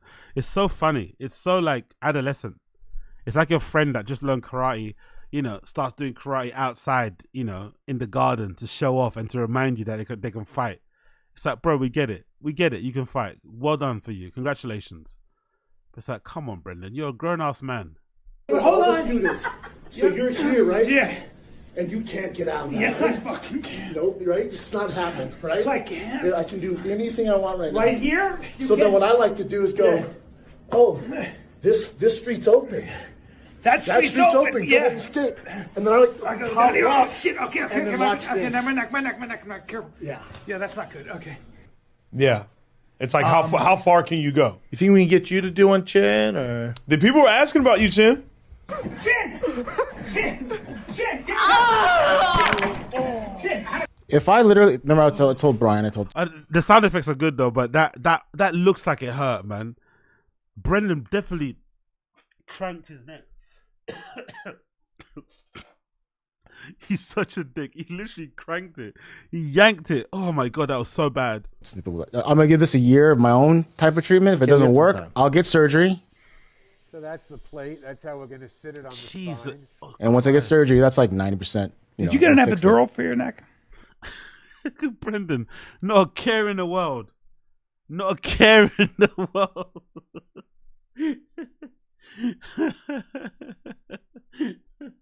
He doesn't give a flying fuck. He nearly broke Chin's neck and he couldn't give a flying figurity. He's just staring blankly at him. I don't think you can't really see him here because the chat is blocking it, but let me get one more bit. Can you see that a little bit? You kind of see him there, but yeah, he doesn't really give a flying fuck. No, I'm still waiting on the freaking insurance. My girl did that and it changed everything. You're still waiting on what? My medical insurance sucks. Oh, okay. They're taking forever.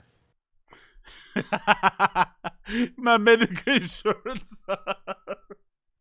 Oh, it's so well edited. Big up the person who made this, man. Big up you. Big up Exo Truck. My medical insurance is Papa in the Ferrari. But I mean, how's the neck feeling? Yeah, hey, you're something. I feel this. Here you go. I feel like it's better. You doing traction? Yeah, every day. Yeah. Are you working with a physical therapist? No, my friends went there. They said it was bullshit. Yeah. Yeah. But so you're just, My friend just got surgery. Sometimes when we drill these holes, Jesus Christ, we bleed quite profusely for a few seconds. And then literally the next day.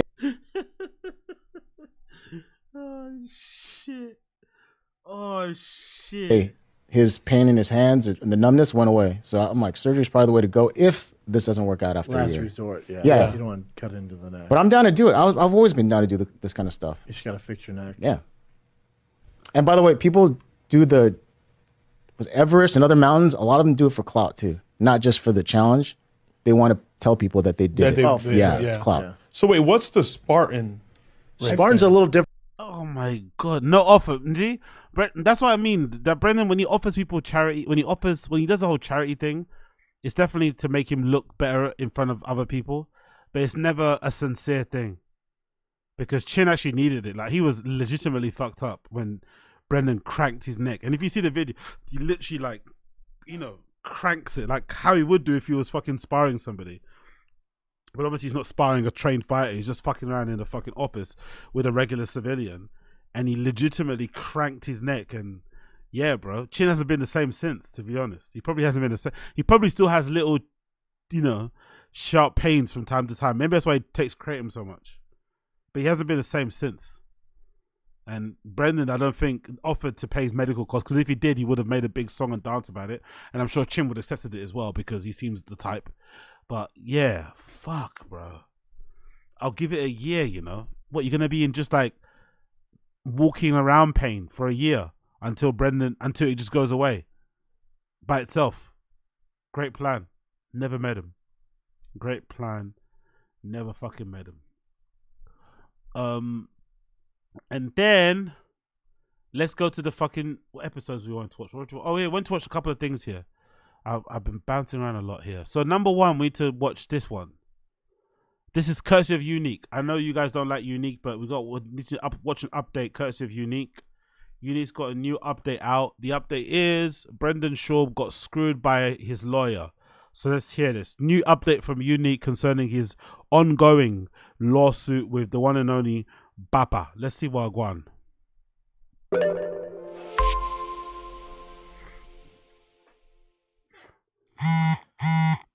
As you know, Brendan Schaub sued me in federal court for copyright infringement.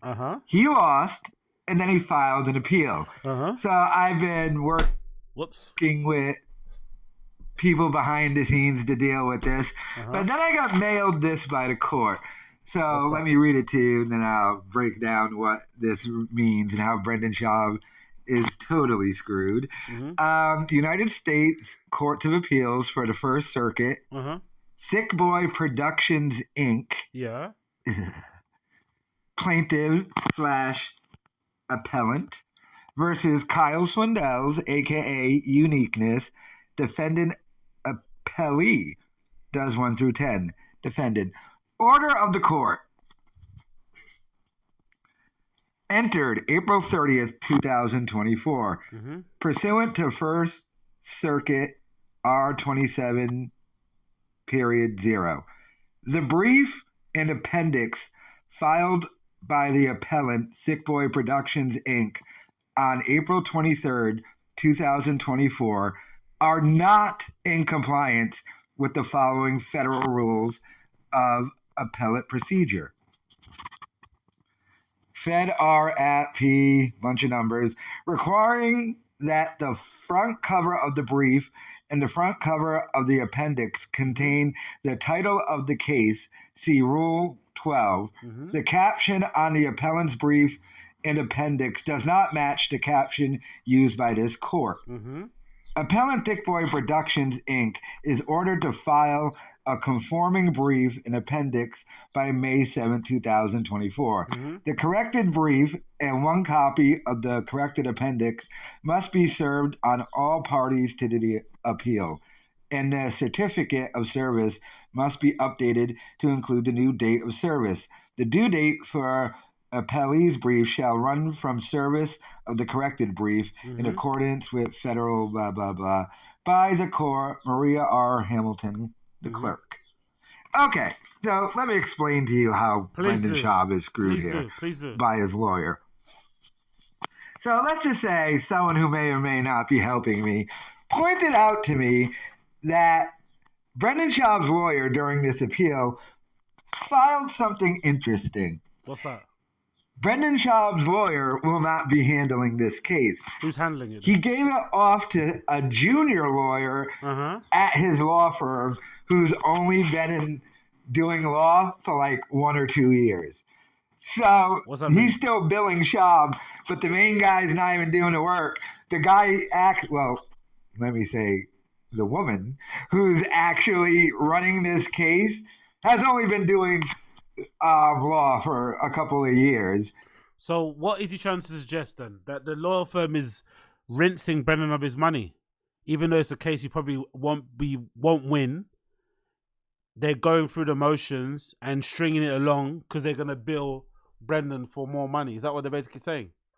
No, he's got the money though, and he just bought his wife a new G-Wagon. He's got the money, no biggie. And she's already screwing up filing even the appeal. Okay. This is pathetic. This guy got ripped off by his lawyers.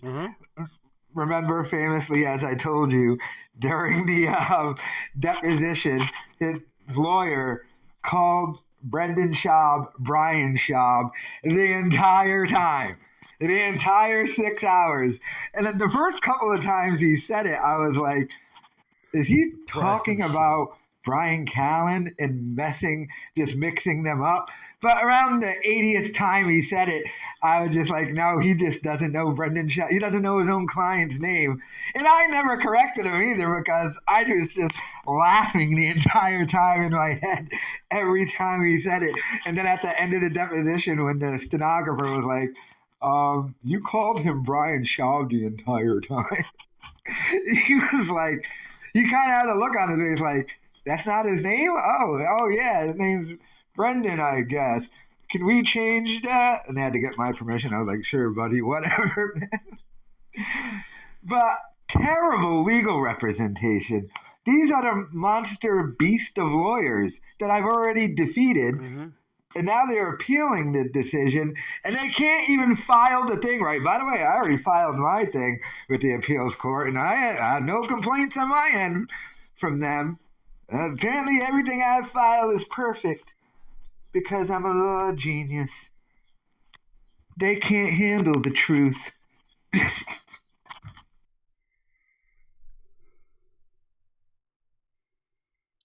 So why did he make this video?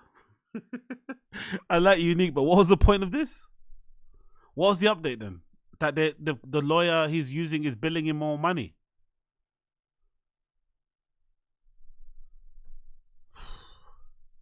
I love you, Unique, but this was I'm not too sure, man. I'm not too sure. I don't think this is necessary, you know?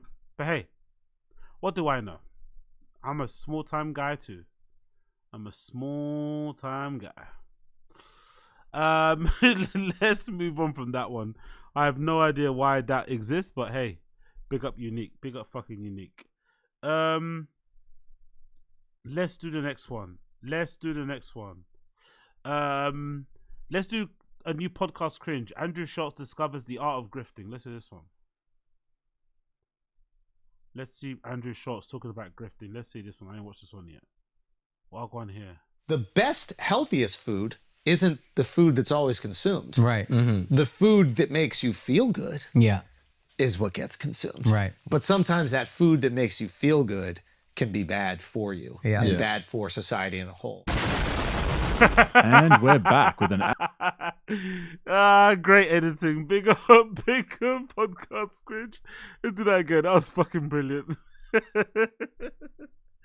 Big up podcast cringe. The best, healthiest food isn't the food that's always consumed. Right. Mm-hmm. The food that makes you feel good is what gets consumed. Right. But sometimes that food that makes you feel good can be bad for you and bad for society in a whole. And we're back with an absolute disaster of a podcast from Andy and the Toy Story Boys. Schultz and his epiphanies are getting out of control. Get this, Andrew just discovered the art of grifting. That's right, one of the biggest grifters in the podcasting universe just discovered the subtle art of grifting. And then in one of the most brilliant examples of pure irony you've ever seen, he proceeded to explain it to us without realizing that he was describing himself exactly. And the really shrewd grifters keep on changing their grift with culture. And they're constantly adjusting. All of a sudden, they're talking about this new thing. And all of a sudden, they're talking about another thing. And all of a sudden, and they've never spoken about it before, but they're really passionate about it all of a sudden. When I see that, I'm like, oh, this motherfucker is committed to the grift. And sometimes they don't even know they are. They see themselves as heroic. Okay, between this guy and Bert Kreischer, there is now a fierce competition. Someone has to like pay you a lot of money to sit there and take that sort of stuff seriously, innit? Without laughing or telling them to shut the fuck up. Which is the dynamic I'm really happy I'd never had. Imagine being friends with somebody, but they pay you. So it's your friend, but they pay you. So when they talk, you kind of have to acquiesce. You kind of have to play the role of like the employee, and you know what I mean? It almost changes the nature of your relationship, because you can't tell them to shut the fuck up like you would do if you're in the bar or if you're in the house just amongst each other, because he pays you. So he's kind of your boss, but he's also your friend. So you have to let him just like have these nonsensical epiphanies, not interject, not mock him, and pretend like he's being deep or pretend he's saying something meaningful. For the biggest lolcow on the internet. But let's take a step back and have a look at how all of this started.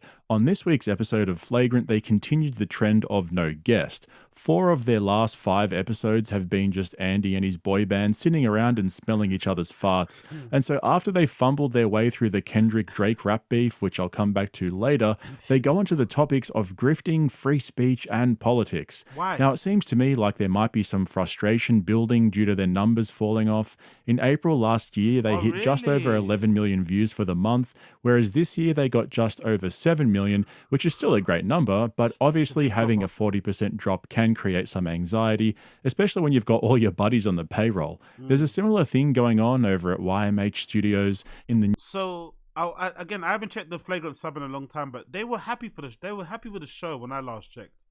So I'm assuming if I was to check the Flagrant sub right now, it would correlate with the views dropping. I'm assuming the Flagrant fans aren't happy with the quality of the show anymore. Maybe get pissed off with, Schultz's ego. Maybe Akash is now following in his footsteps. Maybe he doesn't let the other guy speak. Because I think the other good dude, something Gagnog, the one with the curly hair, people say his pod's really good. I don't know if you guys listen to it, but the white guy in the middle with the curly hair, Gagnog or Gagnor something, right? People say his pod's really good. I've never listened to it though, but people say his own solo show is pretty cool. New Year, they dropped Dr. Drew's podcast, and just this week, we saw Tom and Bert making a fake apology in an attempt to bounce back from all the hate they've been getting, which is no doubt affecting their ad revenue. And there's also Brendan Business Shark Schaub, who keeps redefining the phrase rock bottom.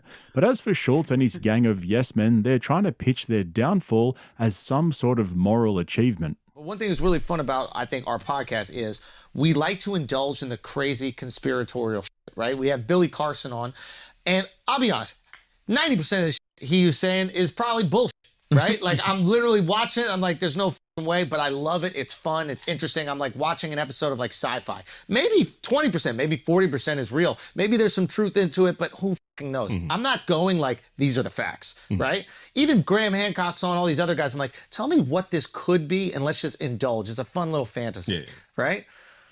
And I like indulging it. But I also think that we'll have people on where we go, hey, tell us what you think of the world. And because we're interested in truth. We're interested in ideas that go against the grain for sure. But we're also interested in what we might feel is the truth. And then we take all these different ideas and we kind of balance them. And being comedians, we kind of maybe are more intrigued by something that hasn't been said. We're intrigued by like a line of thinking that isn't necessarily our own. Even if we disagree with it, we're like, ooh, no, he's kind of spitting. What the fuck is that? The Anunnaki is here? Okay, maybe there's Anunnaki. Like, we like going outside of our emotions. And if you all of a sudden jump over, because you're like, oh, I just need the views, I need to do it. We could have on a different version of Billy Carson every single week, and it would be 5 million view episode every single time. That's not what the show is. Yeah, we like indulging in that, and then we want to speak to some guy running for president. Like, that's what's fun, because we like the different ideas, and I think we curated an audience that, for the most part, also enjoys that. Yeah, they like indulging in the wild shit, but then they also want to hear some truth and some real shit. It's so easy to just make money doing that. Yeah, it really is, but it is a choice. Yeah.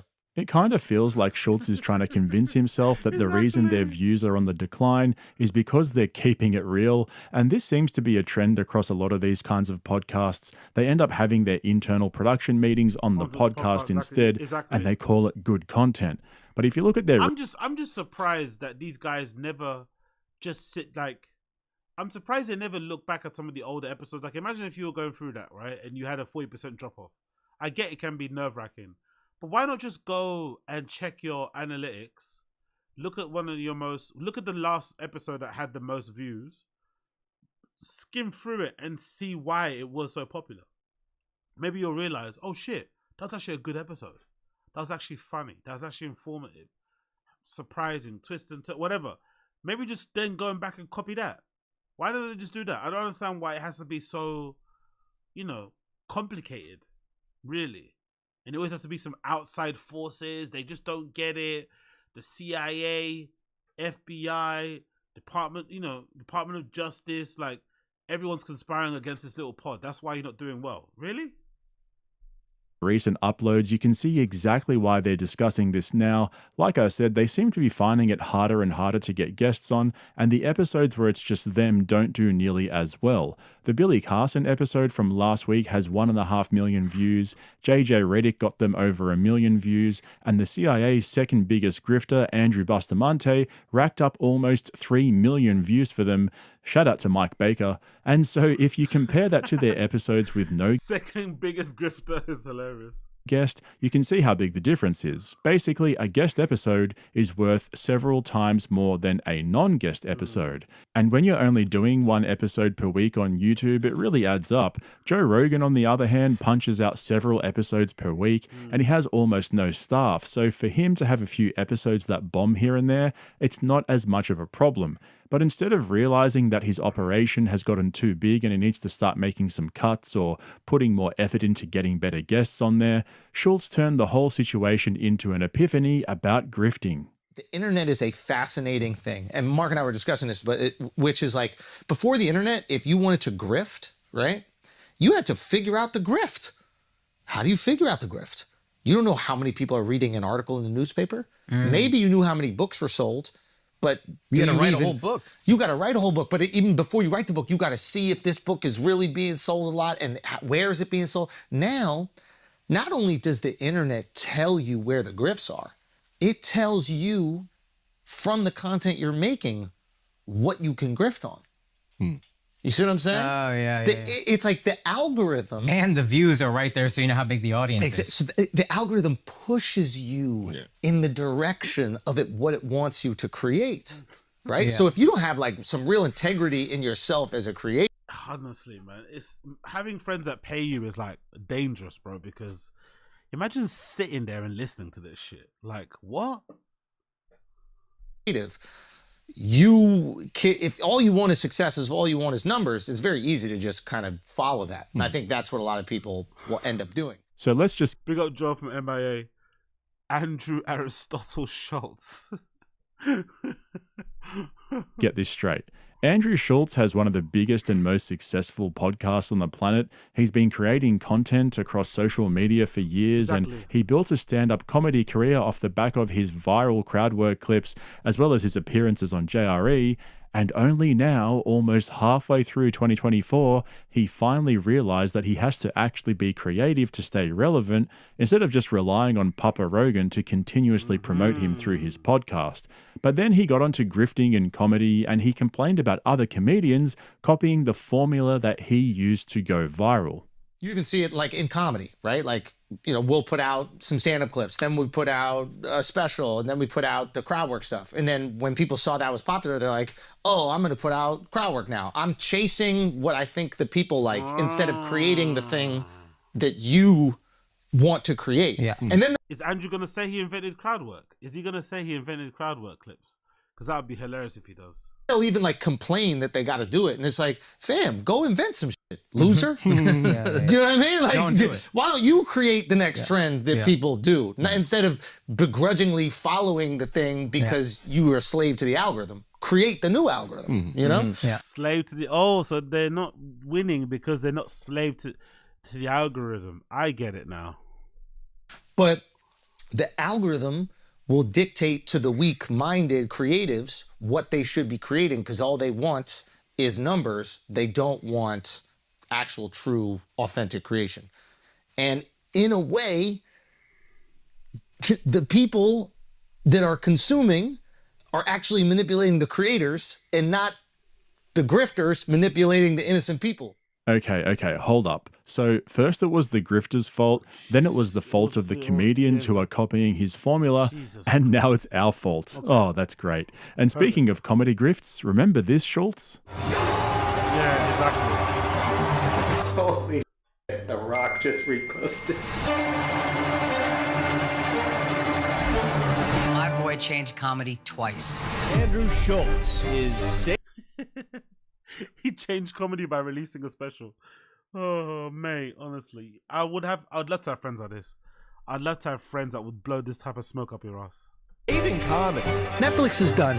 They're not done. Done. What are you talking about? They reach out to you and they're like, we want you to cut a couple jokes out. The audience is the one that gives me the notes. What's up, people? That's the fun thing. You got to do something crazy. You got to on her back. That's why they call them wetbacks. Now, guys, everybody, we're just getting started, guys. We're just getting started, okay? So I've covered this in detail previously in my video titled The Comedy Special Scam Nobody's Talking About, so you can go and check that out if you want the full breakdown. Basically, Andrew Schulz said he had a deal with a streamer for his comedy special titled Infamous, but then after one of the shows, they apparently told him to cut out a couple of the jokes that were deemed too offensive to show on their streaming service. He never named who the streaming service was, but there's speculation it was Amazon, but there's even been speculation that there was never any deal in the first place, and Schulz concocted... That's my theory is that there was never a deal. My theory that there was never a deal, and the plan always was to fucking what should we call it? To drop it on YouTube anyway, to get the views up, get the controversy going, get the attention of a fucking platform, whatever, get some money, and then always, of course, drop it on YouTube in the end. But I don't think it was ever a deal. Me personally, I think it was all a big ruse. Even though it's gonna get taken off, you gotta watch it at a certain time. That weird video they did when he's in the restaurant somewhere. It was all fucking lies. That's my theory. A fake cancellation to promote his comedy special, which you now had to buy off his website within a 2-week window. Mm-hmm. This is the crazy thing about it, because I understand somewhat the network. Yeah, exactly, Coiler. You remember that? Yeah, that's what you got hacked. Yeah, Coiler knows. Coiler remembers that was all. And again, it's unnecessary too, because unpopular opinion, but I actually think Andrew Schulz is a really good stand-up. I actually think he's really funny. He doesn't need to do all these games. And I think he's popular enough where he could have still gotten a good deal anyway. I don't think he needed to have done all this fucking highfalutin fucking, scam shit. He didn't need to do this. He's funny enough to not need to do this, in my opinion. Want to take it down. And I'm grateful I was even able to buy it back. Okay, that's awesome. I put it out myself, right? And I put it out on my website. And I'm only putting it out for 2 weeks. Okay, there's a 2-week window where you can buy it. It stops, I think, August 1st or July 31st. Why'd you decide 2 weeks, though? Urgency. I saw these amazing comics put specials up on like a platform like Netflix, and it just like, it's a fart in the wind. Like, people go, I'll get to it eventually. Oh, it's there forever. There's I'll get to it. Content. It's so much, and there's no urgency. I wanted a pay-per-view event. I mean, that's what I want it to be. I want it to be pay-per-view. I want it to be like a fight. Yeah. That's why we call it pay-per-view. You'll have it forever, but like I want all of us watching it together when it comes out and tweeting about it together and talking and we're doing the after party. So like go to theandrewschulz.com. Oh yeah, just go to the website and then there's a click and it'll take you to Moment House. And shout out to Moment House. Moment House is a company that we're working with, and also they've done other versions of. Oh, by the way, do you remember this other thing as well? I love Fragrant, but do you remember when they first started and they had this like high-tech audio thing that they had to ditch? You remember? There's some like high-tech audio thing where you don't need to use mics and it's all like in the roof and shit. And it just didn't work properly. It sounded like shit. And they had to just start using regular mics. And now they're using lapel mics. But do you remember there was some like big thing that they were like launching? We got this new mics. There's always some sort of, as much as I like these guys, sometimes there's always some sort of scam involved.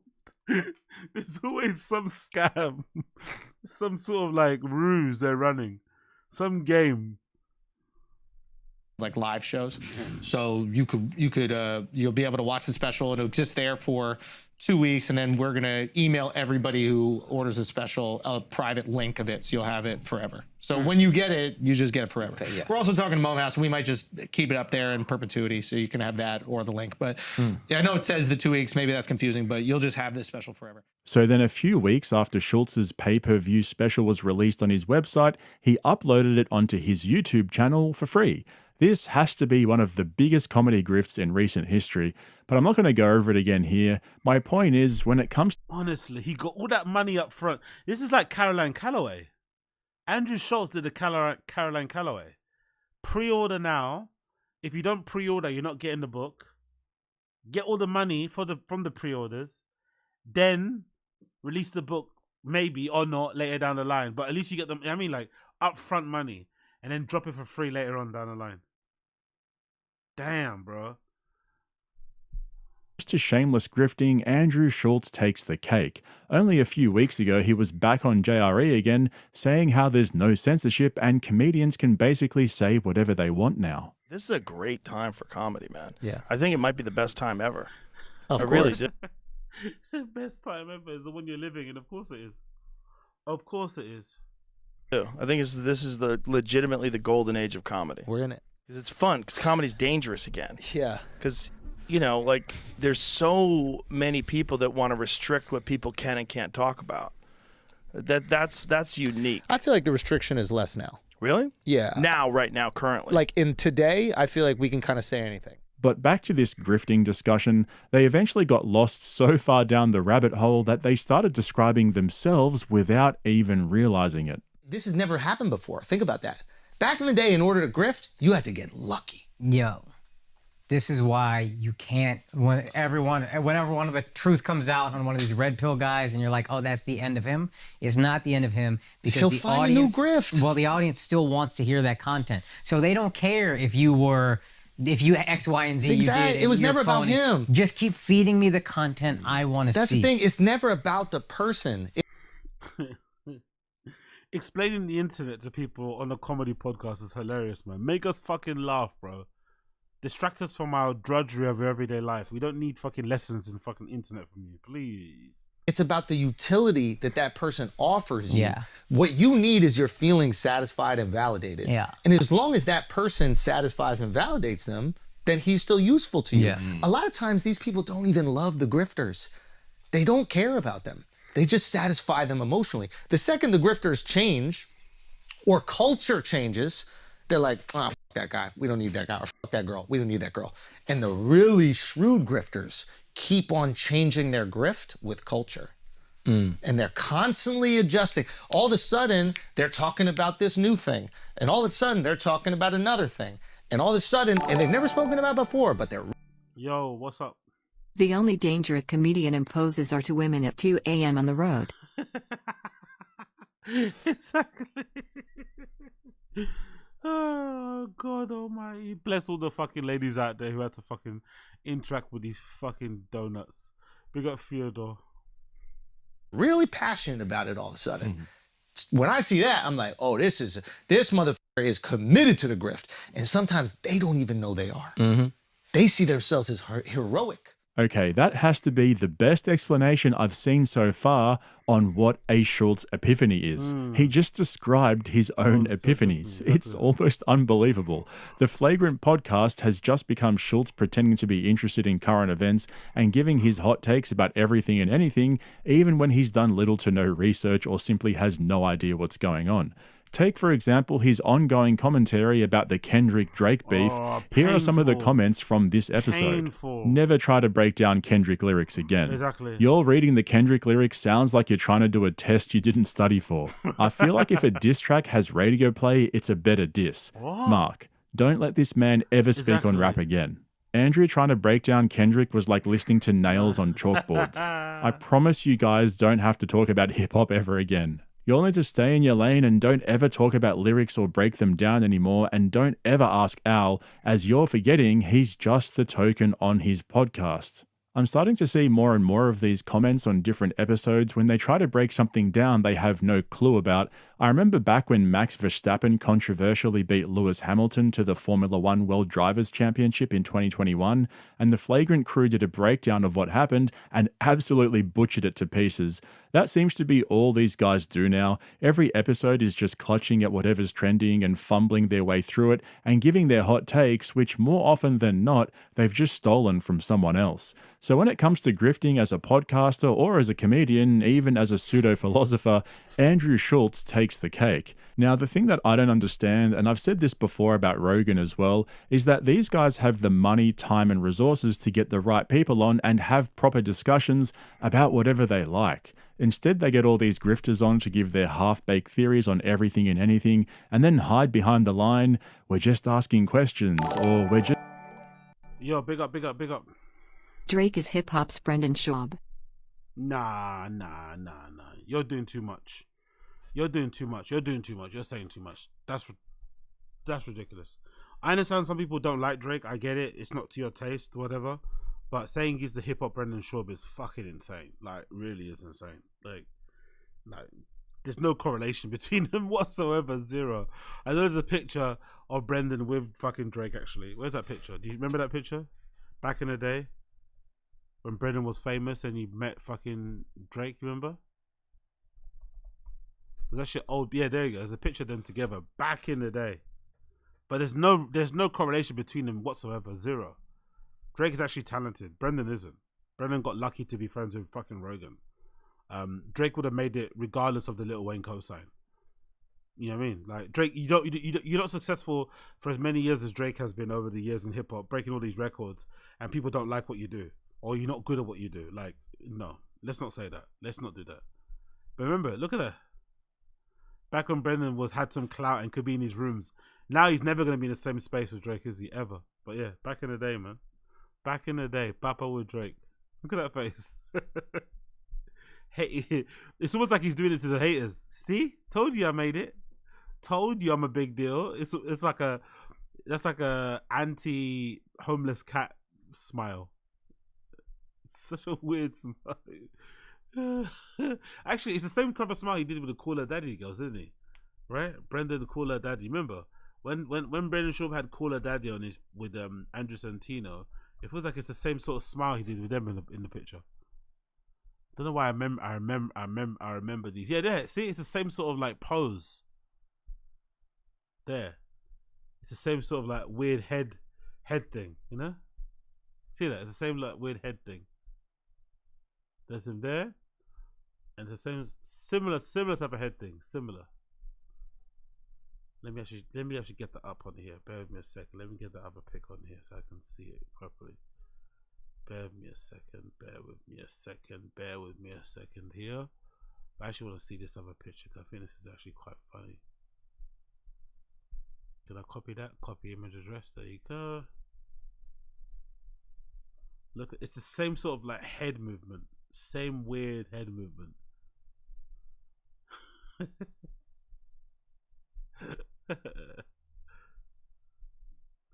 Look at that. Look, it's the same one. It's the same sort of head thing. What a weird pose, isn't it? But to be fair, there's a certain caliber of white guy in the States who must see Drake like he's fucking... Drake is like, you know, Drake might as well be Rod Stewart. You know what I mean? Drake is like, is their Bon Jovi. There's a certain level of white guy out in the States who probably looks at Drake like he's Michael Jackson, for real. Like, you know? There's a certain caliber of white guy that Drake is like Drake is the sound, is their sound, you know? Has provided the soundtrack for their life. So maybe that's why Drake is so happy. That's why Brennan is so happy here. He's literally coming in his pants. But yeah, big up. Let's move on. We did that. We did a bit of podcast cringy. Andrew Schultzy, we did that already. Let's move on. What else we got to talk about here? Oh yeah, let's do the Fire and the Kid. Sorry. So the Golden Hour. Let's watch the Golden Hour clip. So Golden Hour episode number 78. Let's just watch a bit of this and then we shall adjourn for the evening, my friends. And then I'll come back later to do the comedy roast with them. What's his face? Comedy roast with what's his face again? Tom Brady.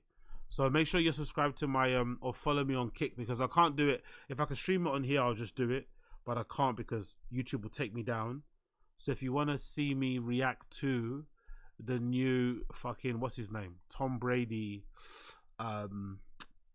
roast on Netflix, come and check me out, okay? Come and check me out. It should be it's tomorrow, right? I think it's tomorrow. Isn't it tomorrow? Or am I bugging out? I think it's tomorrow. Tom Brady Netflix roast.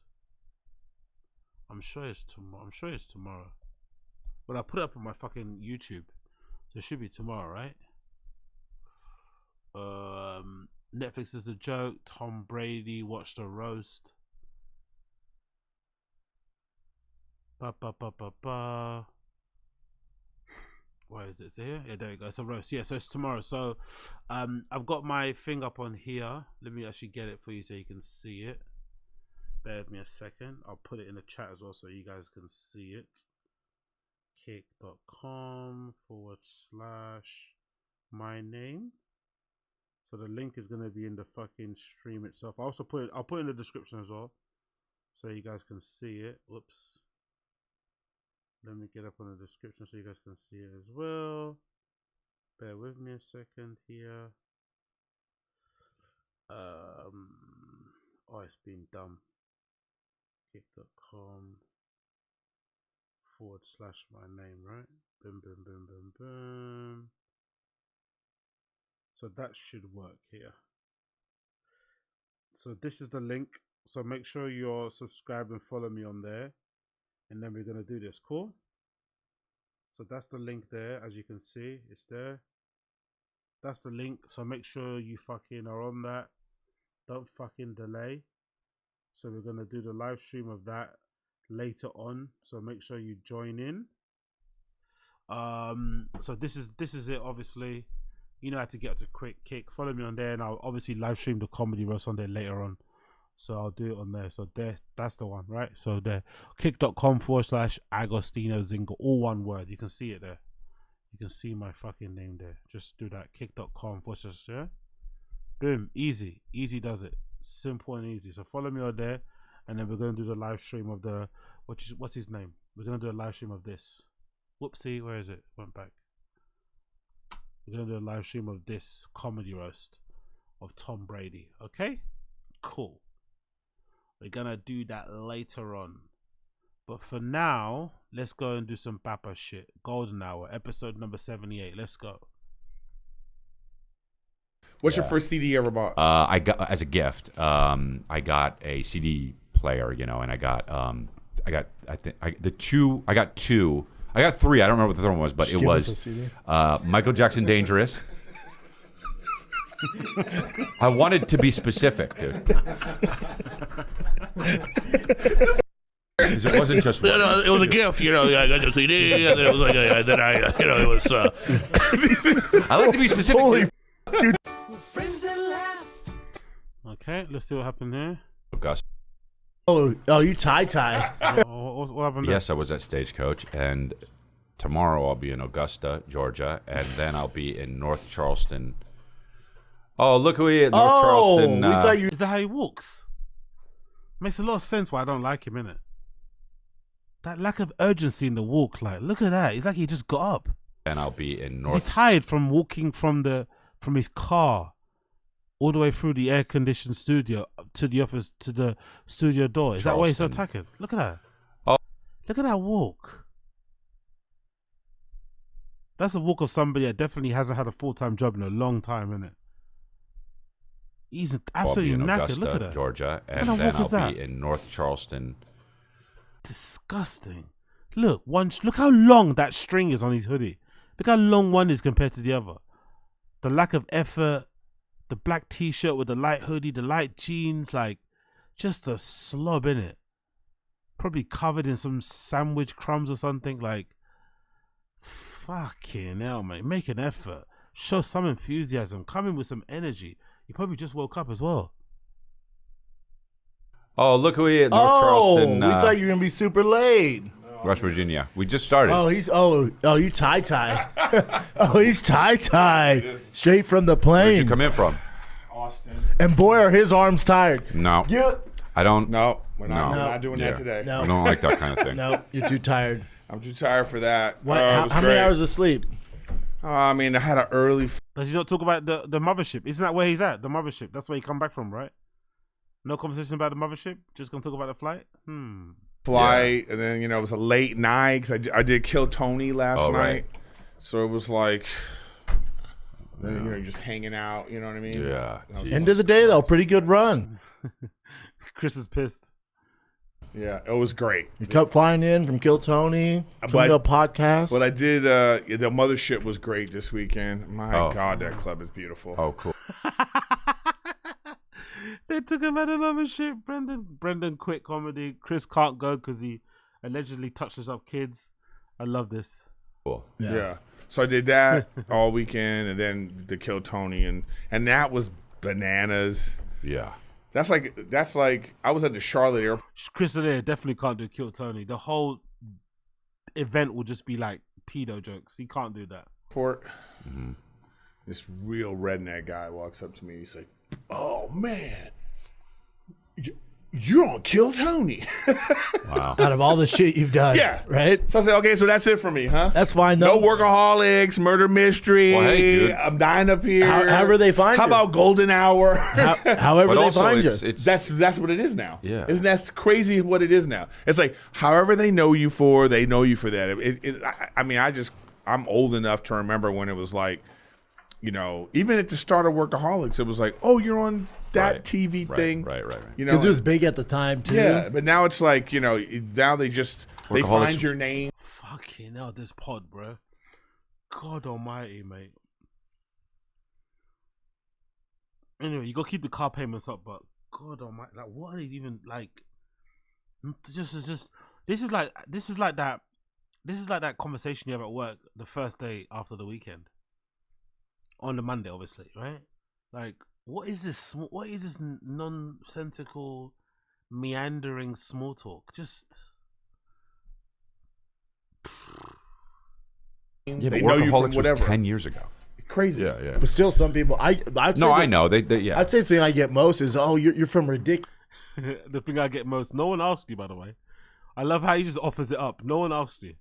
Oh, by the way, he's getting Brendan's going back to getting the abuela eyebrows. Brendan's back to getting the abuela eyebrows. It looks like. Look at that. Look at that fucking. He's getting that abuela eyebrows again. He's gone back to the person, getting some threading done on the eyebrows there. Mad.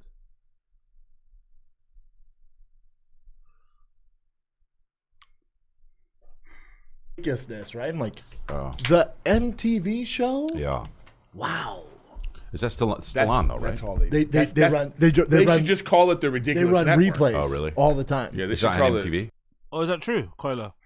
Koila says so many people say they hate Eric and he walks around comedy clubs like a douche. Really? Okay. He's meant to be funny though. Everyone says he's really funny on stage. I get the feeling he would be funny on stage though. I get the feeling he actually would be quite good. I think I actually watched a bit of his when he used to have. Remember when he used to dress up like Mr. Potato Head? When he used to have that kind of thick. I think it was that Workaholics look. The thick black dyed mustache with the glasses and shit. I think I watched a bit of his once, and he's wearing like a bow tie, and he was quite funny. I'm not gonna lie. I actually did find him quite funny. So it wouldn't surprise me that he's a bit of a miserable cunt.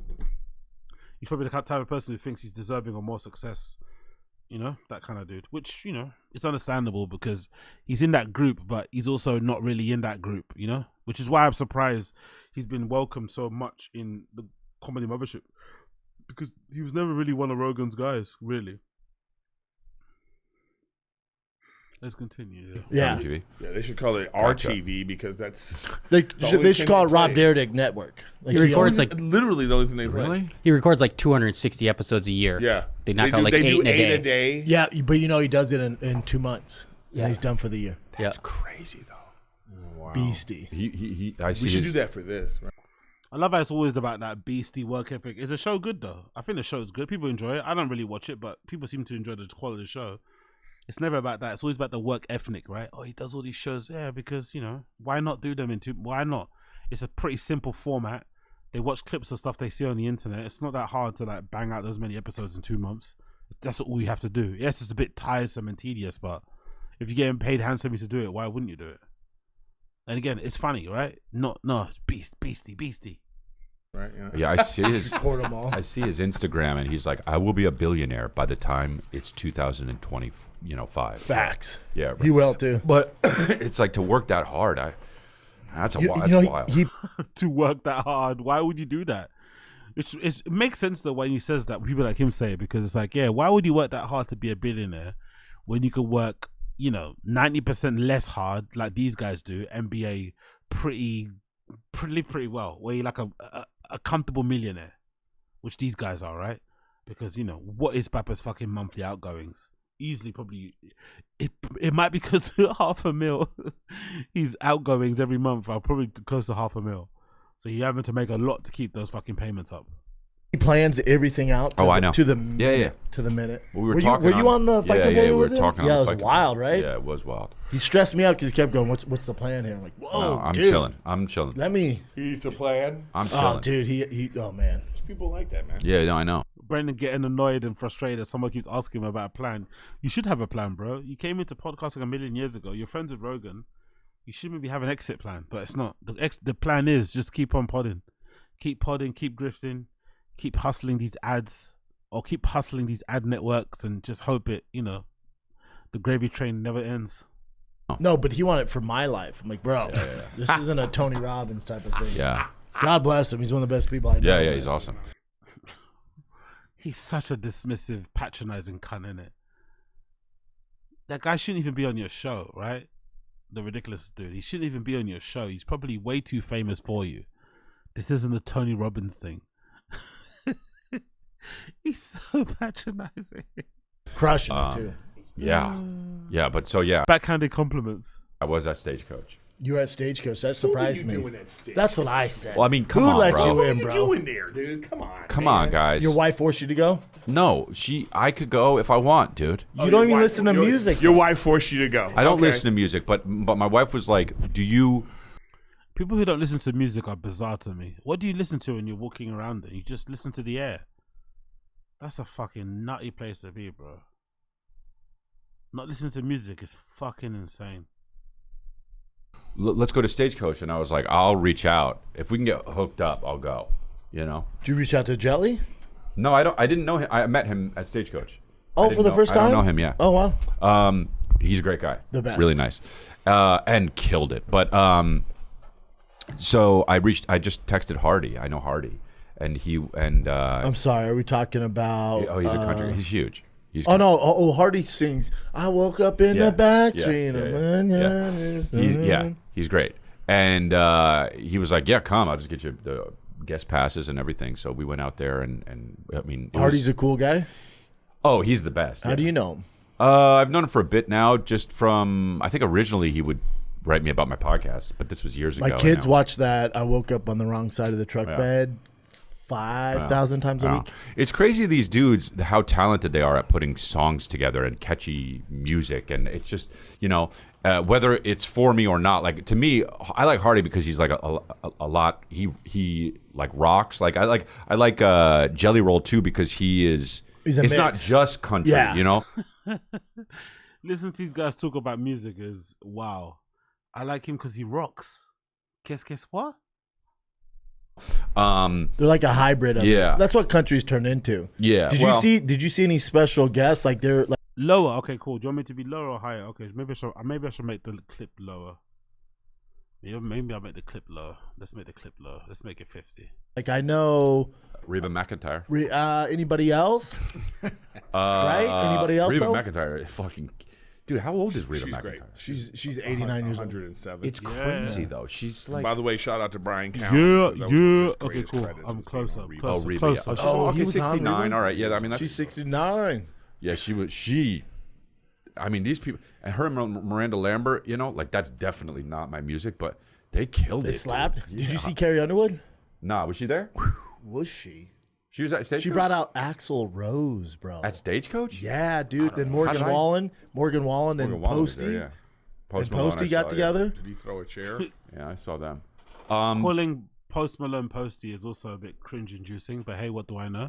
But anyway. Is that the guy that threw the chair, right? Yeah, it was super fun. He keeps mentioning the chair. They don't want to talk about it. Eric mentioned the chair thing twice, and Brent doesn't want to talk about it because he wants to protect his boy. Super cool.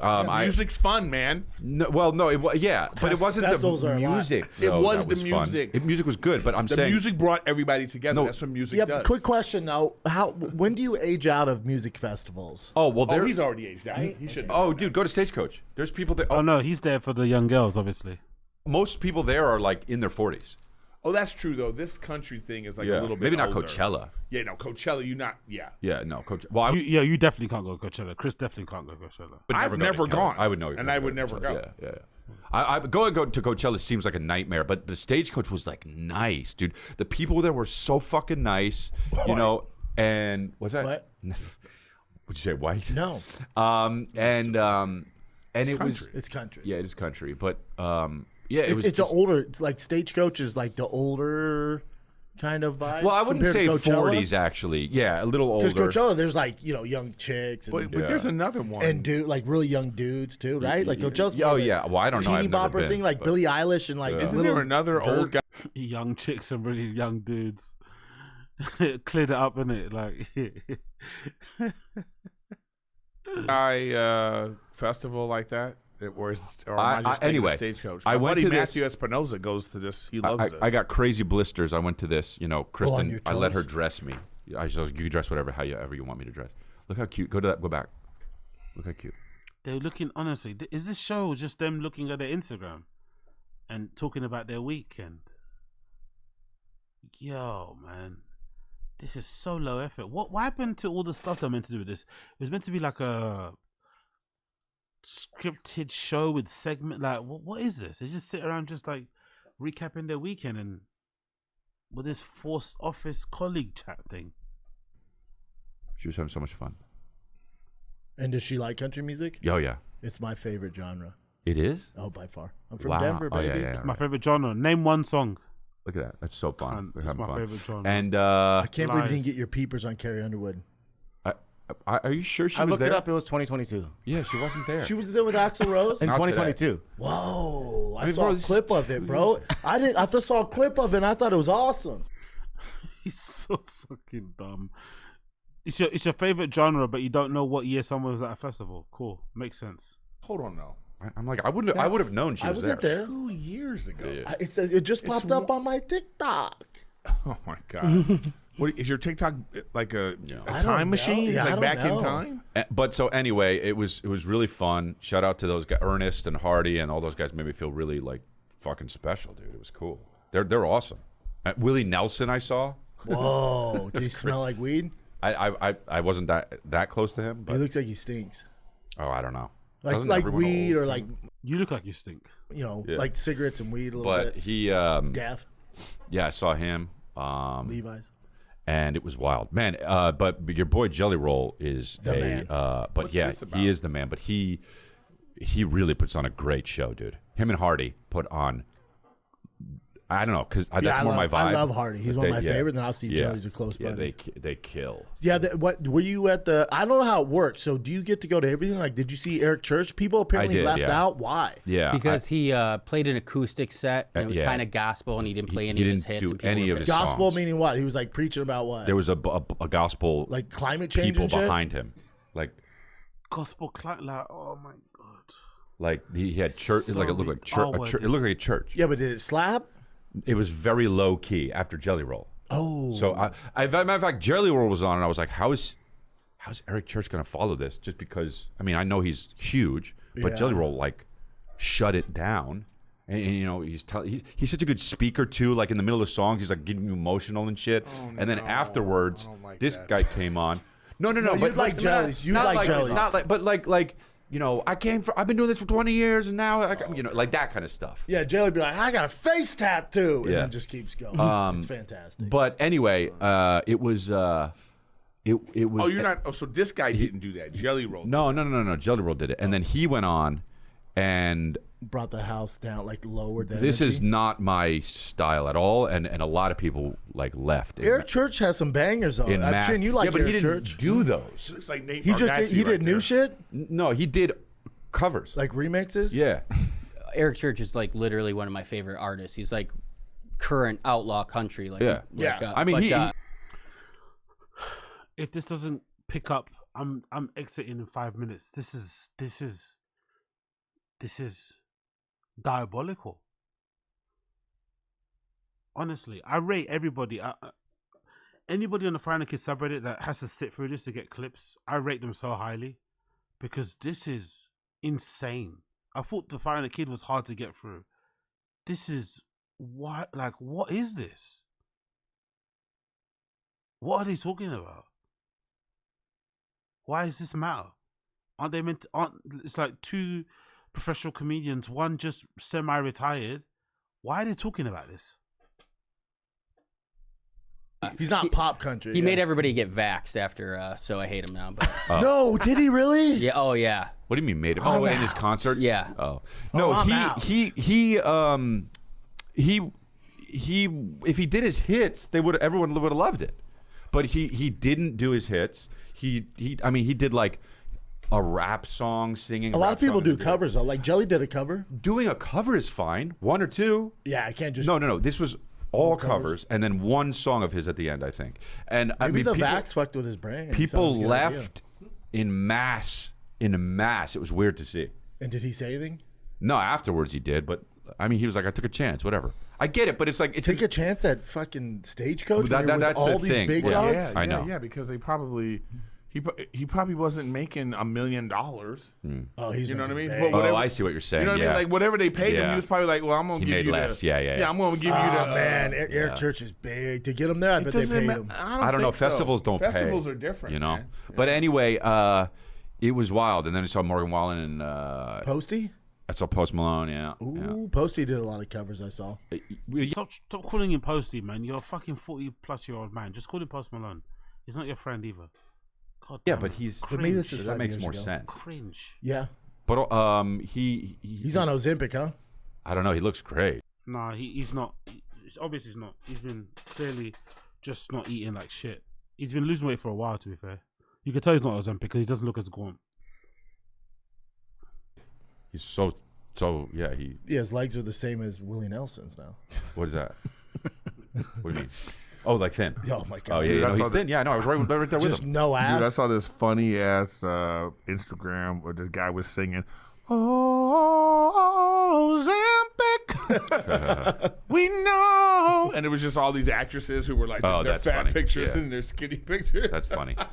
I love how Brendan is quiet now, isn't it? He's on Ozempic. Brendan's on Ozempic. Brian, this like refusal to admit you're not on it is fucking hilarious from Brendan. You're clearly on it. If I saw that, I would send it to you. That's how much I know you'd like that. Yeah. Now they're calling Ozempic face. Like certain no, I don't people. know. I don't know. Does it just mean you have a thin face? know. Like there's some He knows all the stuff going on about. He knows every like fucking thing going around. He hardly reads stories. Like he hardly can concentrate. He probably can barely read. But when it happens to Ozempic stories, he's always clocked in. Who's he looking at as well awkwardly?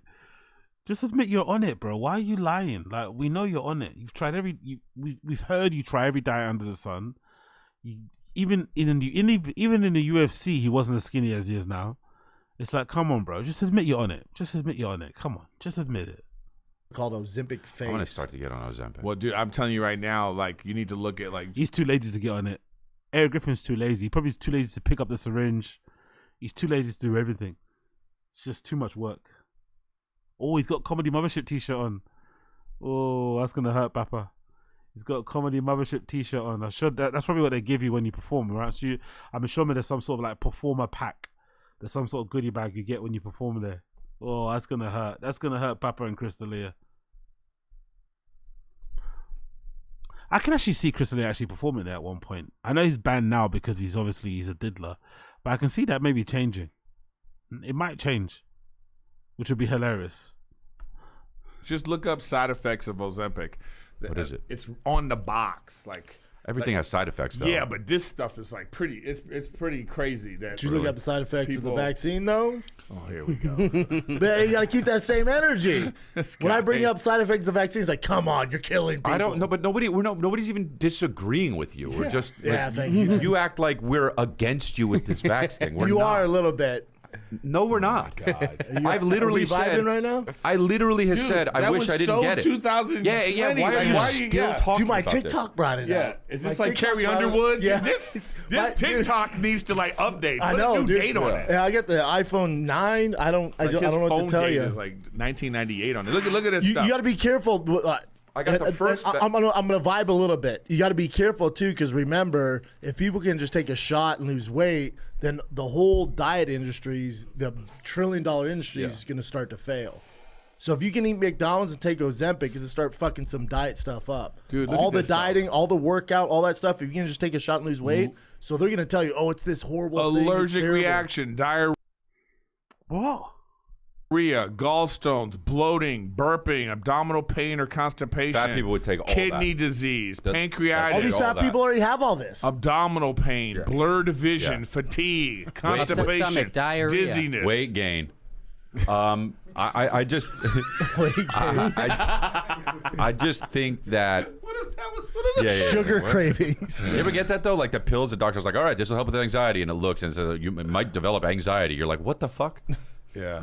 Oh, also this one has. Wait, where's the one? It says 2 more minutes.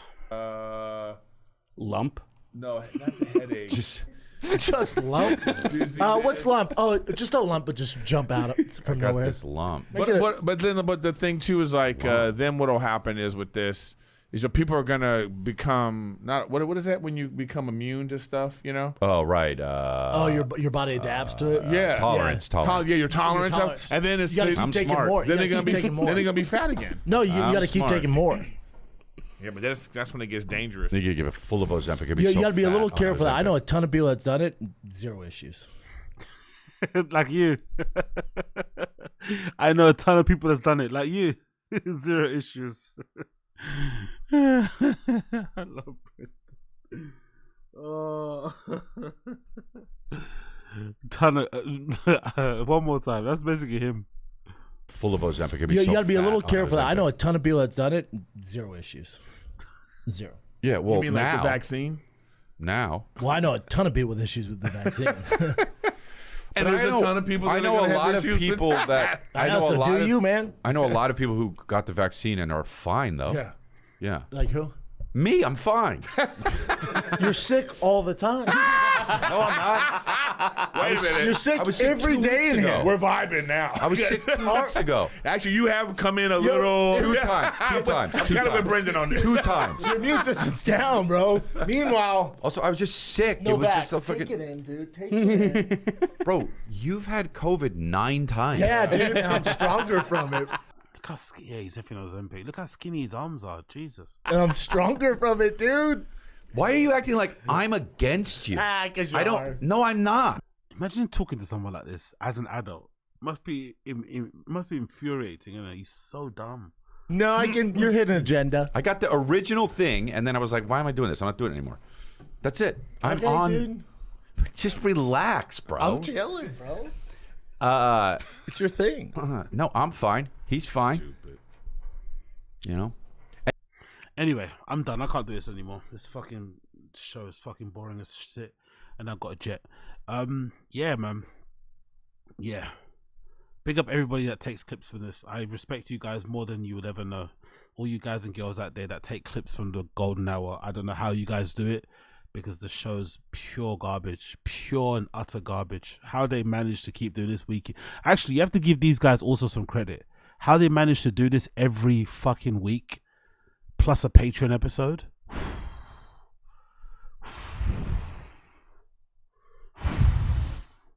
I don't know how they do it, bro. I don't know how they do it, because this show is some hot mess. But yeah, this is worse than DSP. Big up Ricky Picture. Oh, anyways, my friends. I'm off. Thank you for tuning in. Random Show episode number 223. Been a blast. It's been a pleasure. It's been amazing. Thank you for happening. Thank you for chilling for happening. I'll see you all guys very soon. Again, I'm gonna upload, or I'm gonna post the fucking my kick link in my show note description, actually, so you can make sure you sub to it.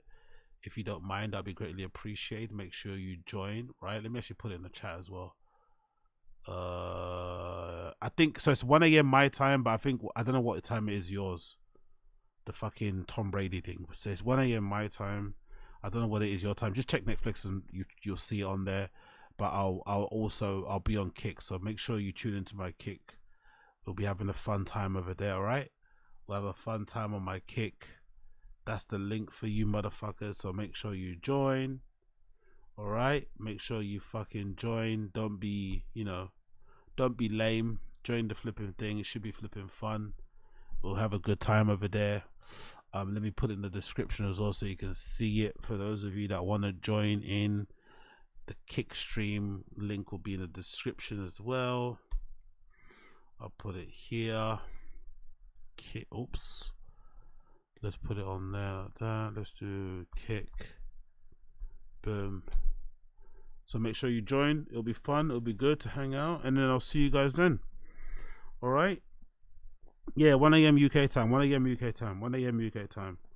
1 a.m. UK time. So see you guys then. As just babbling. Yeah, exactly. Just babbling. Just babbling, Sarlux. You know how it is. Outro setting. So yeah. See you guys later. Peace.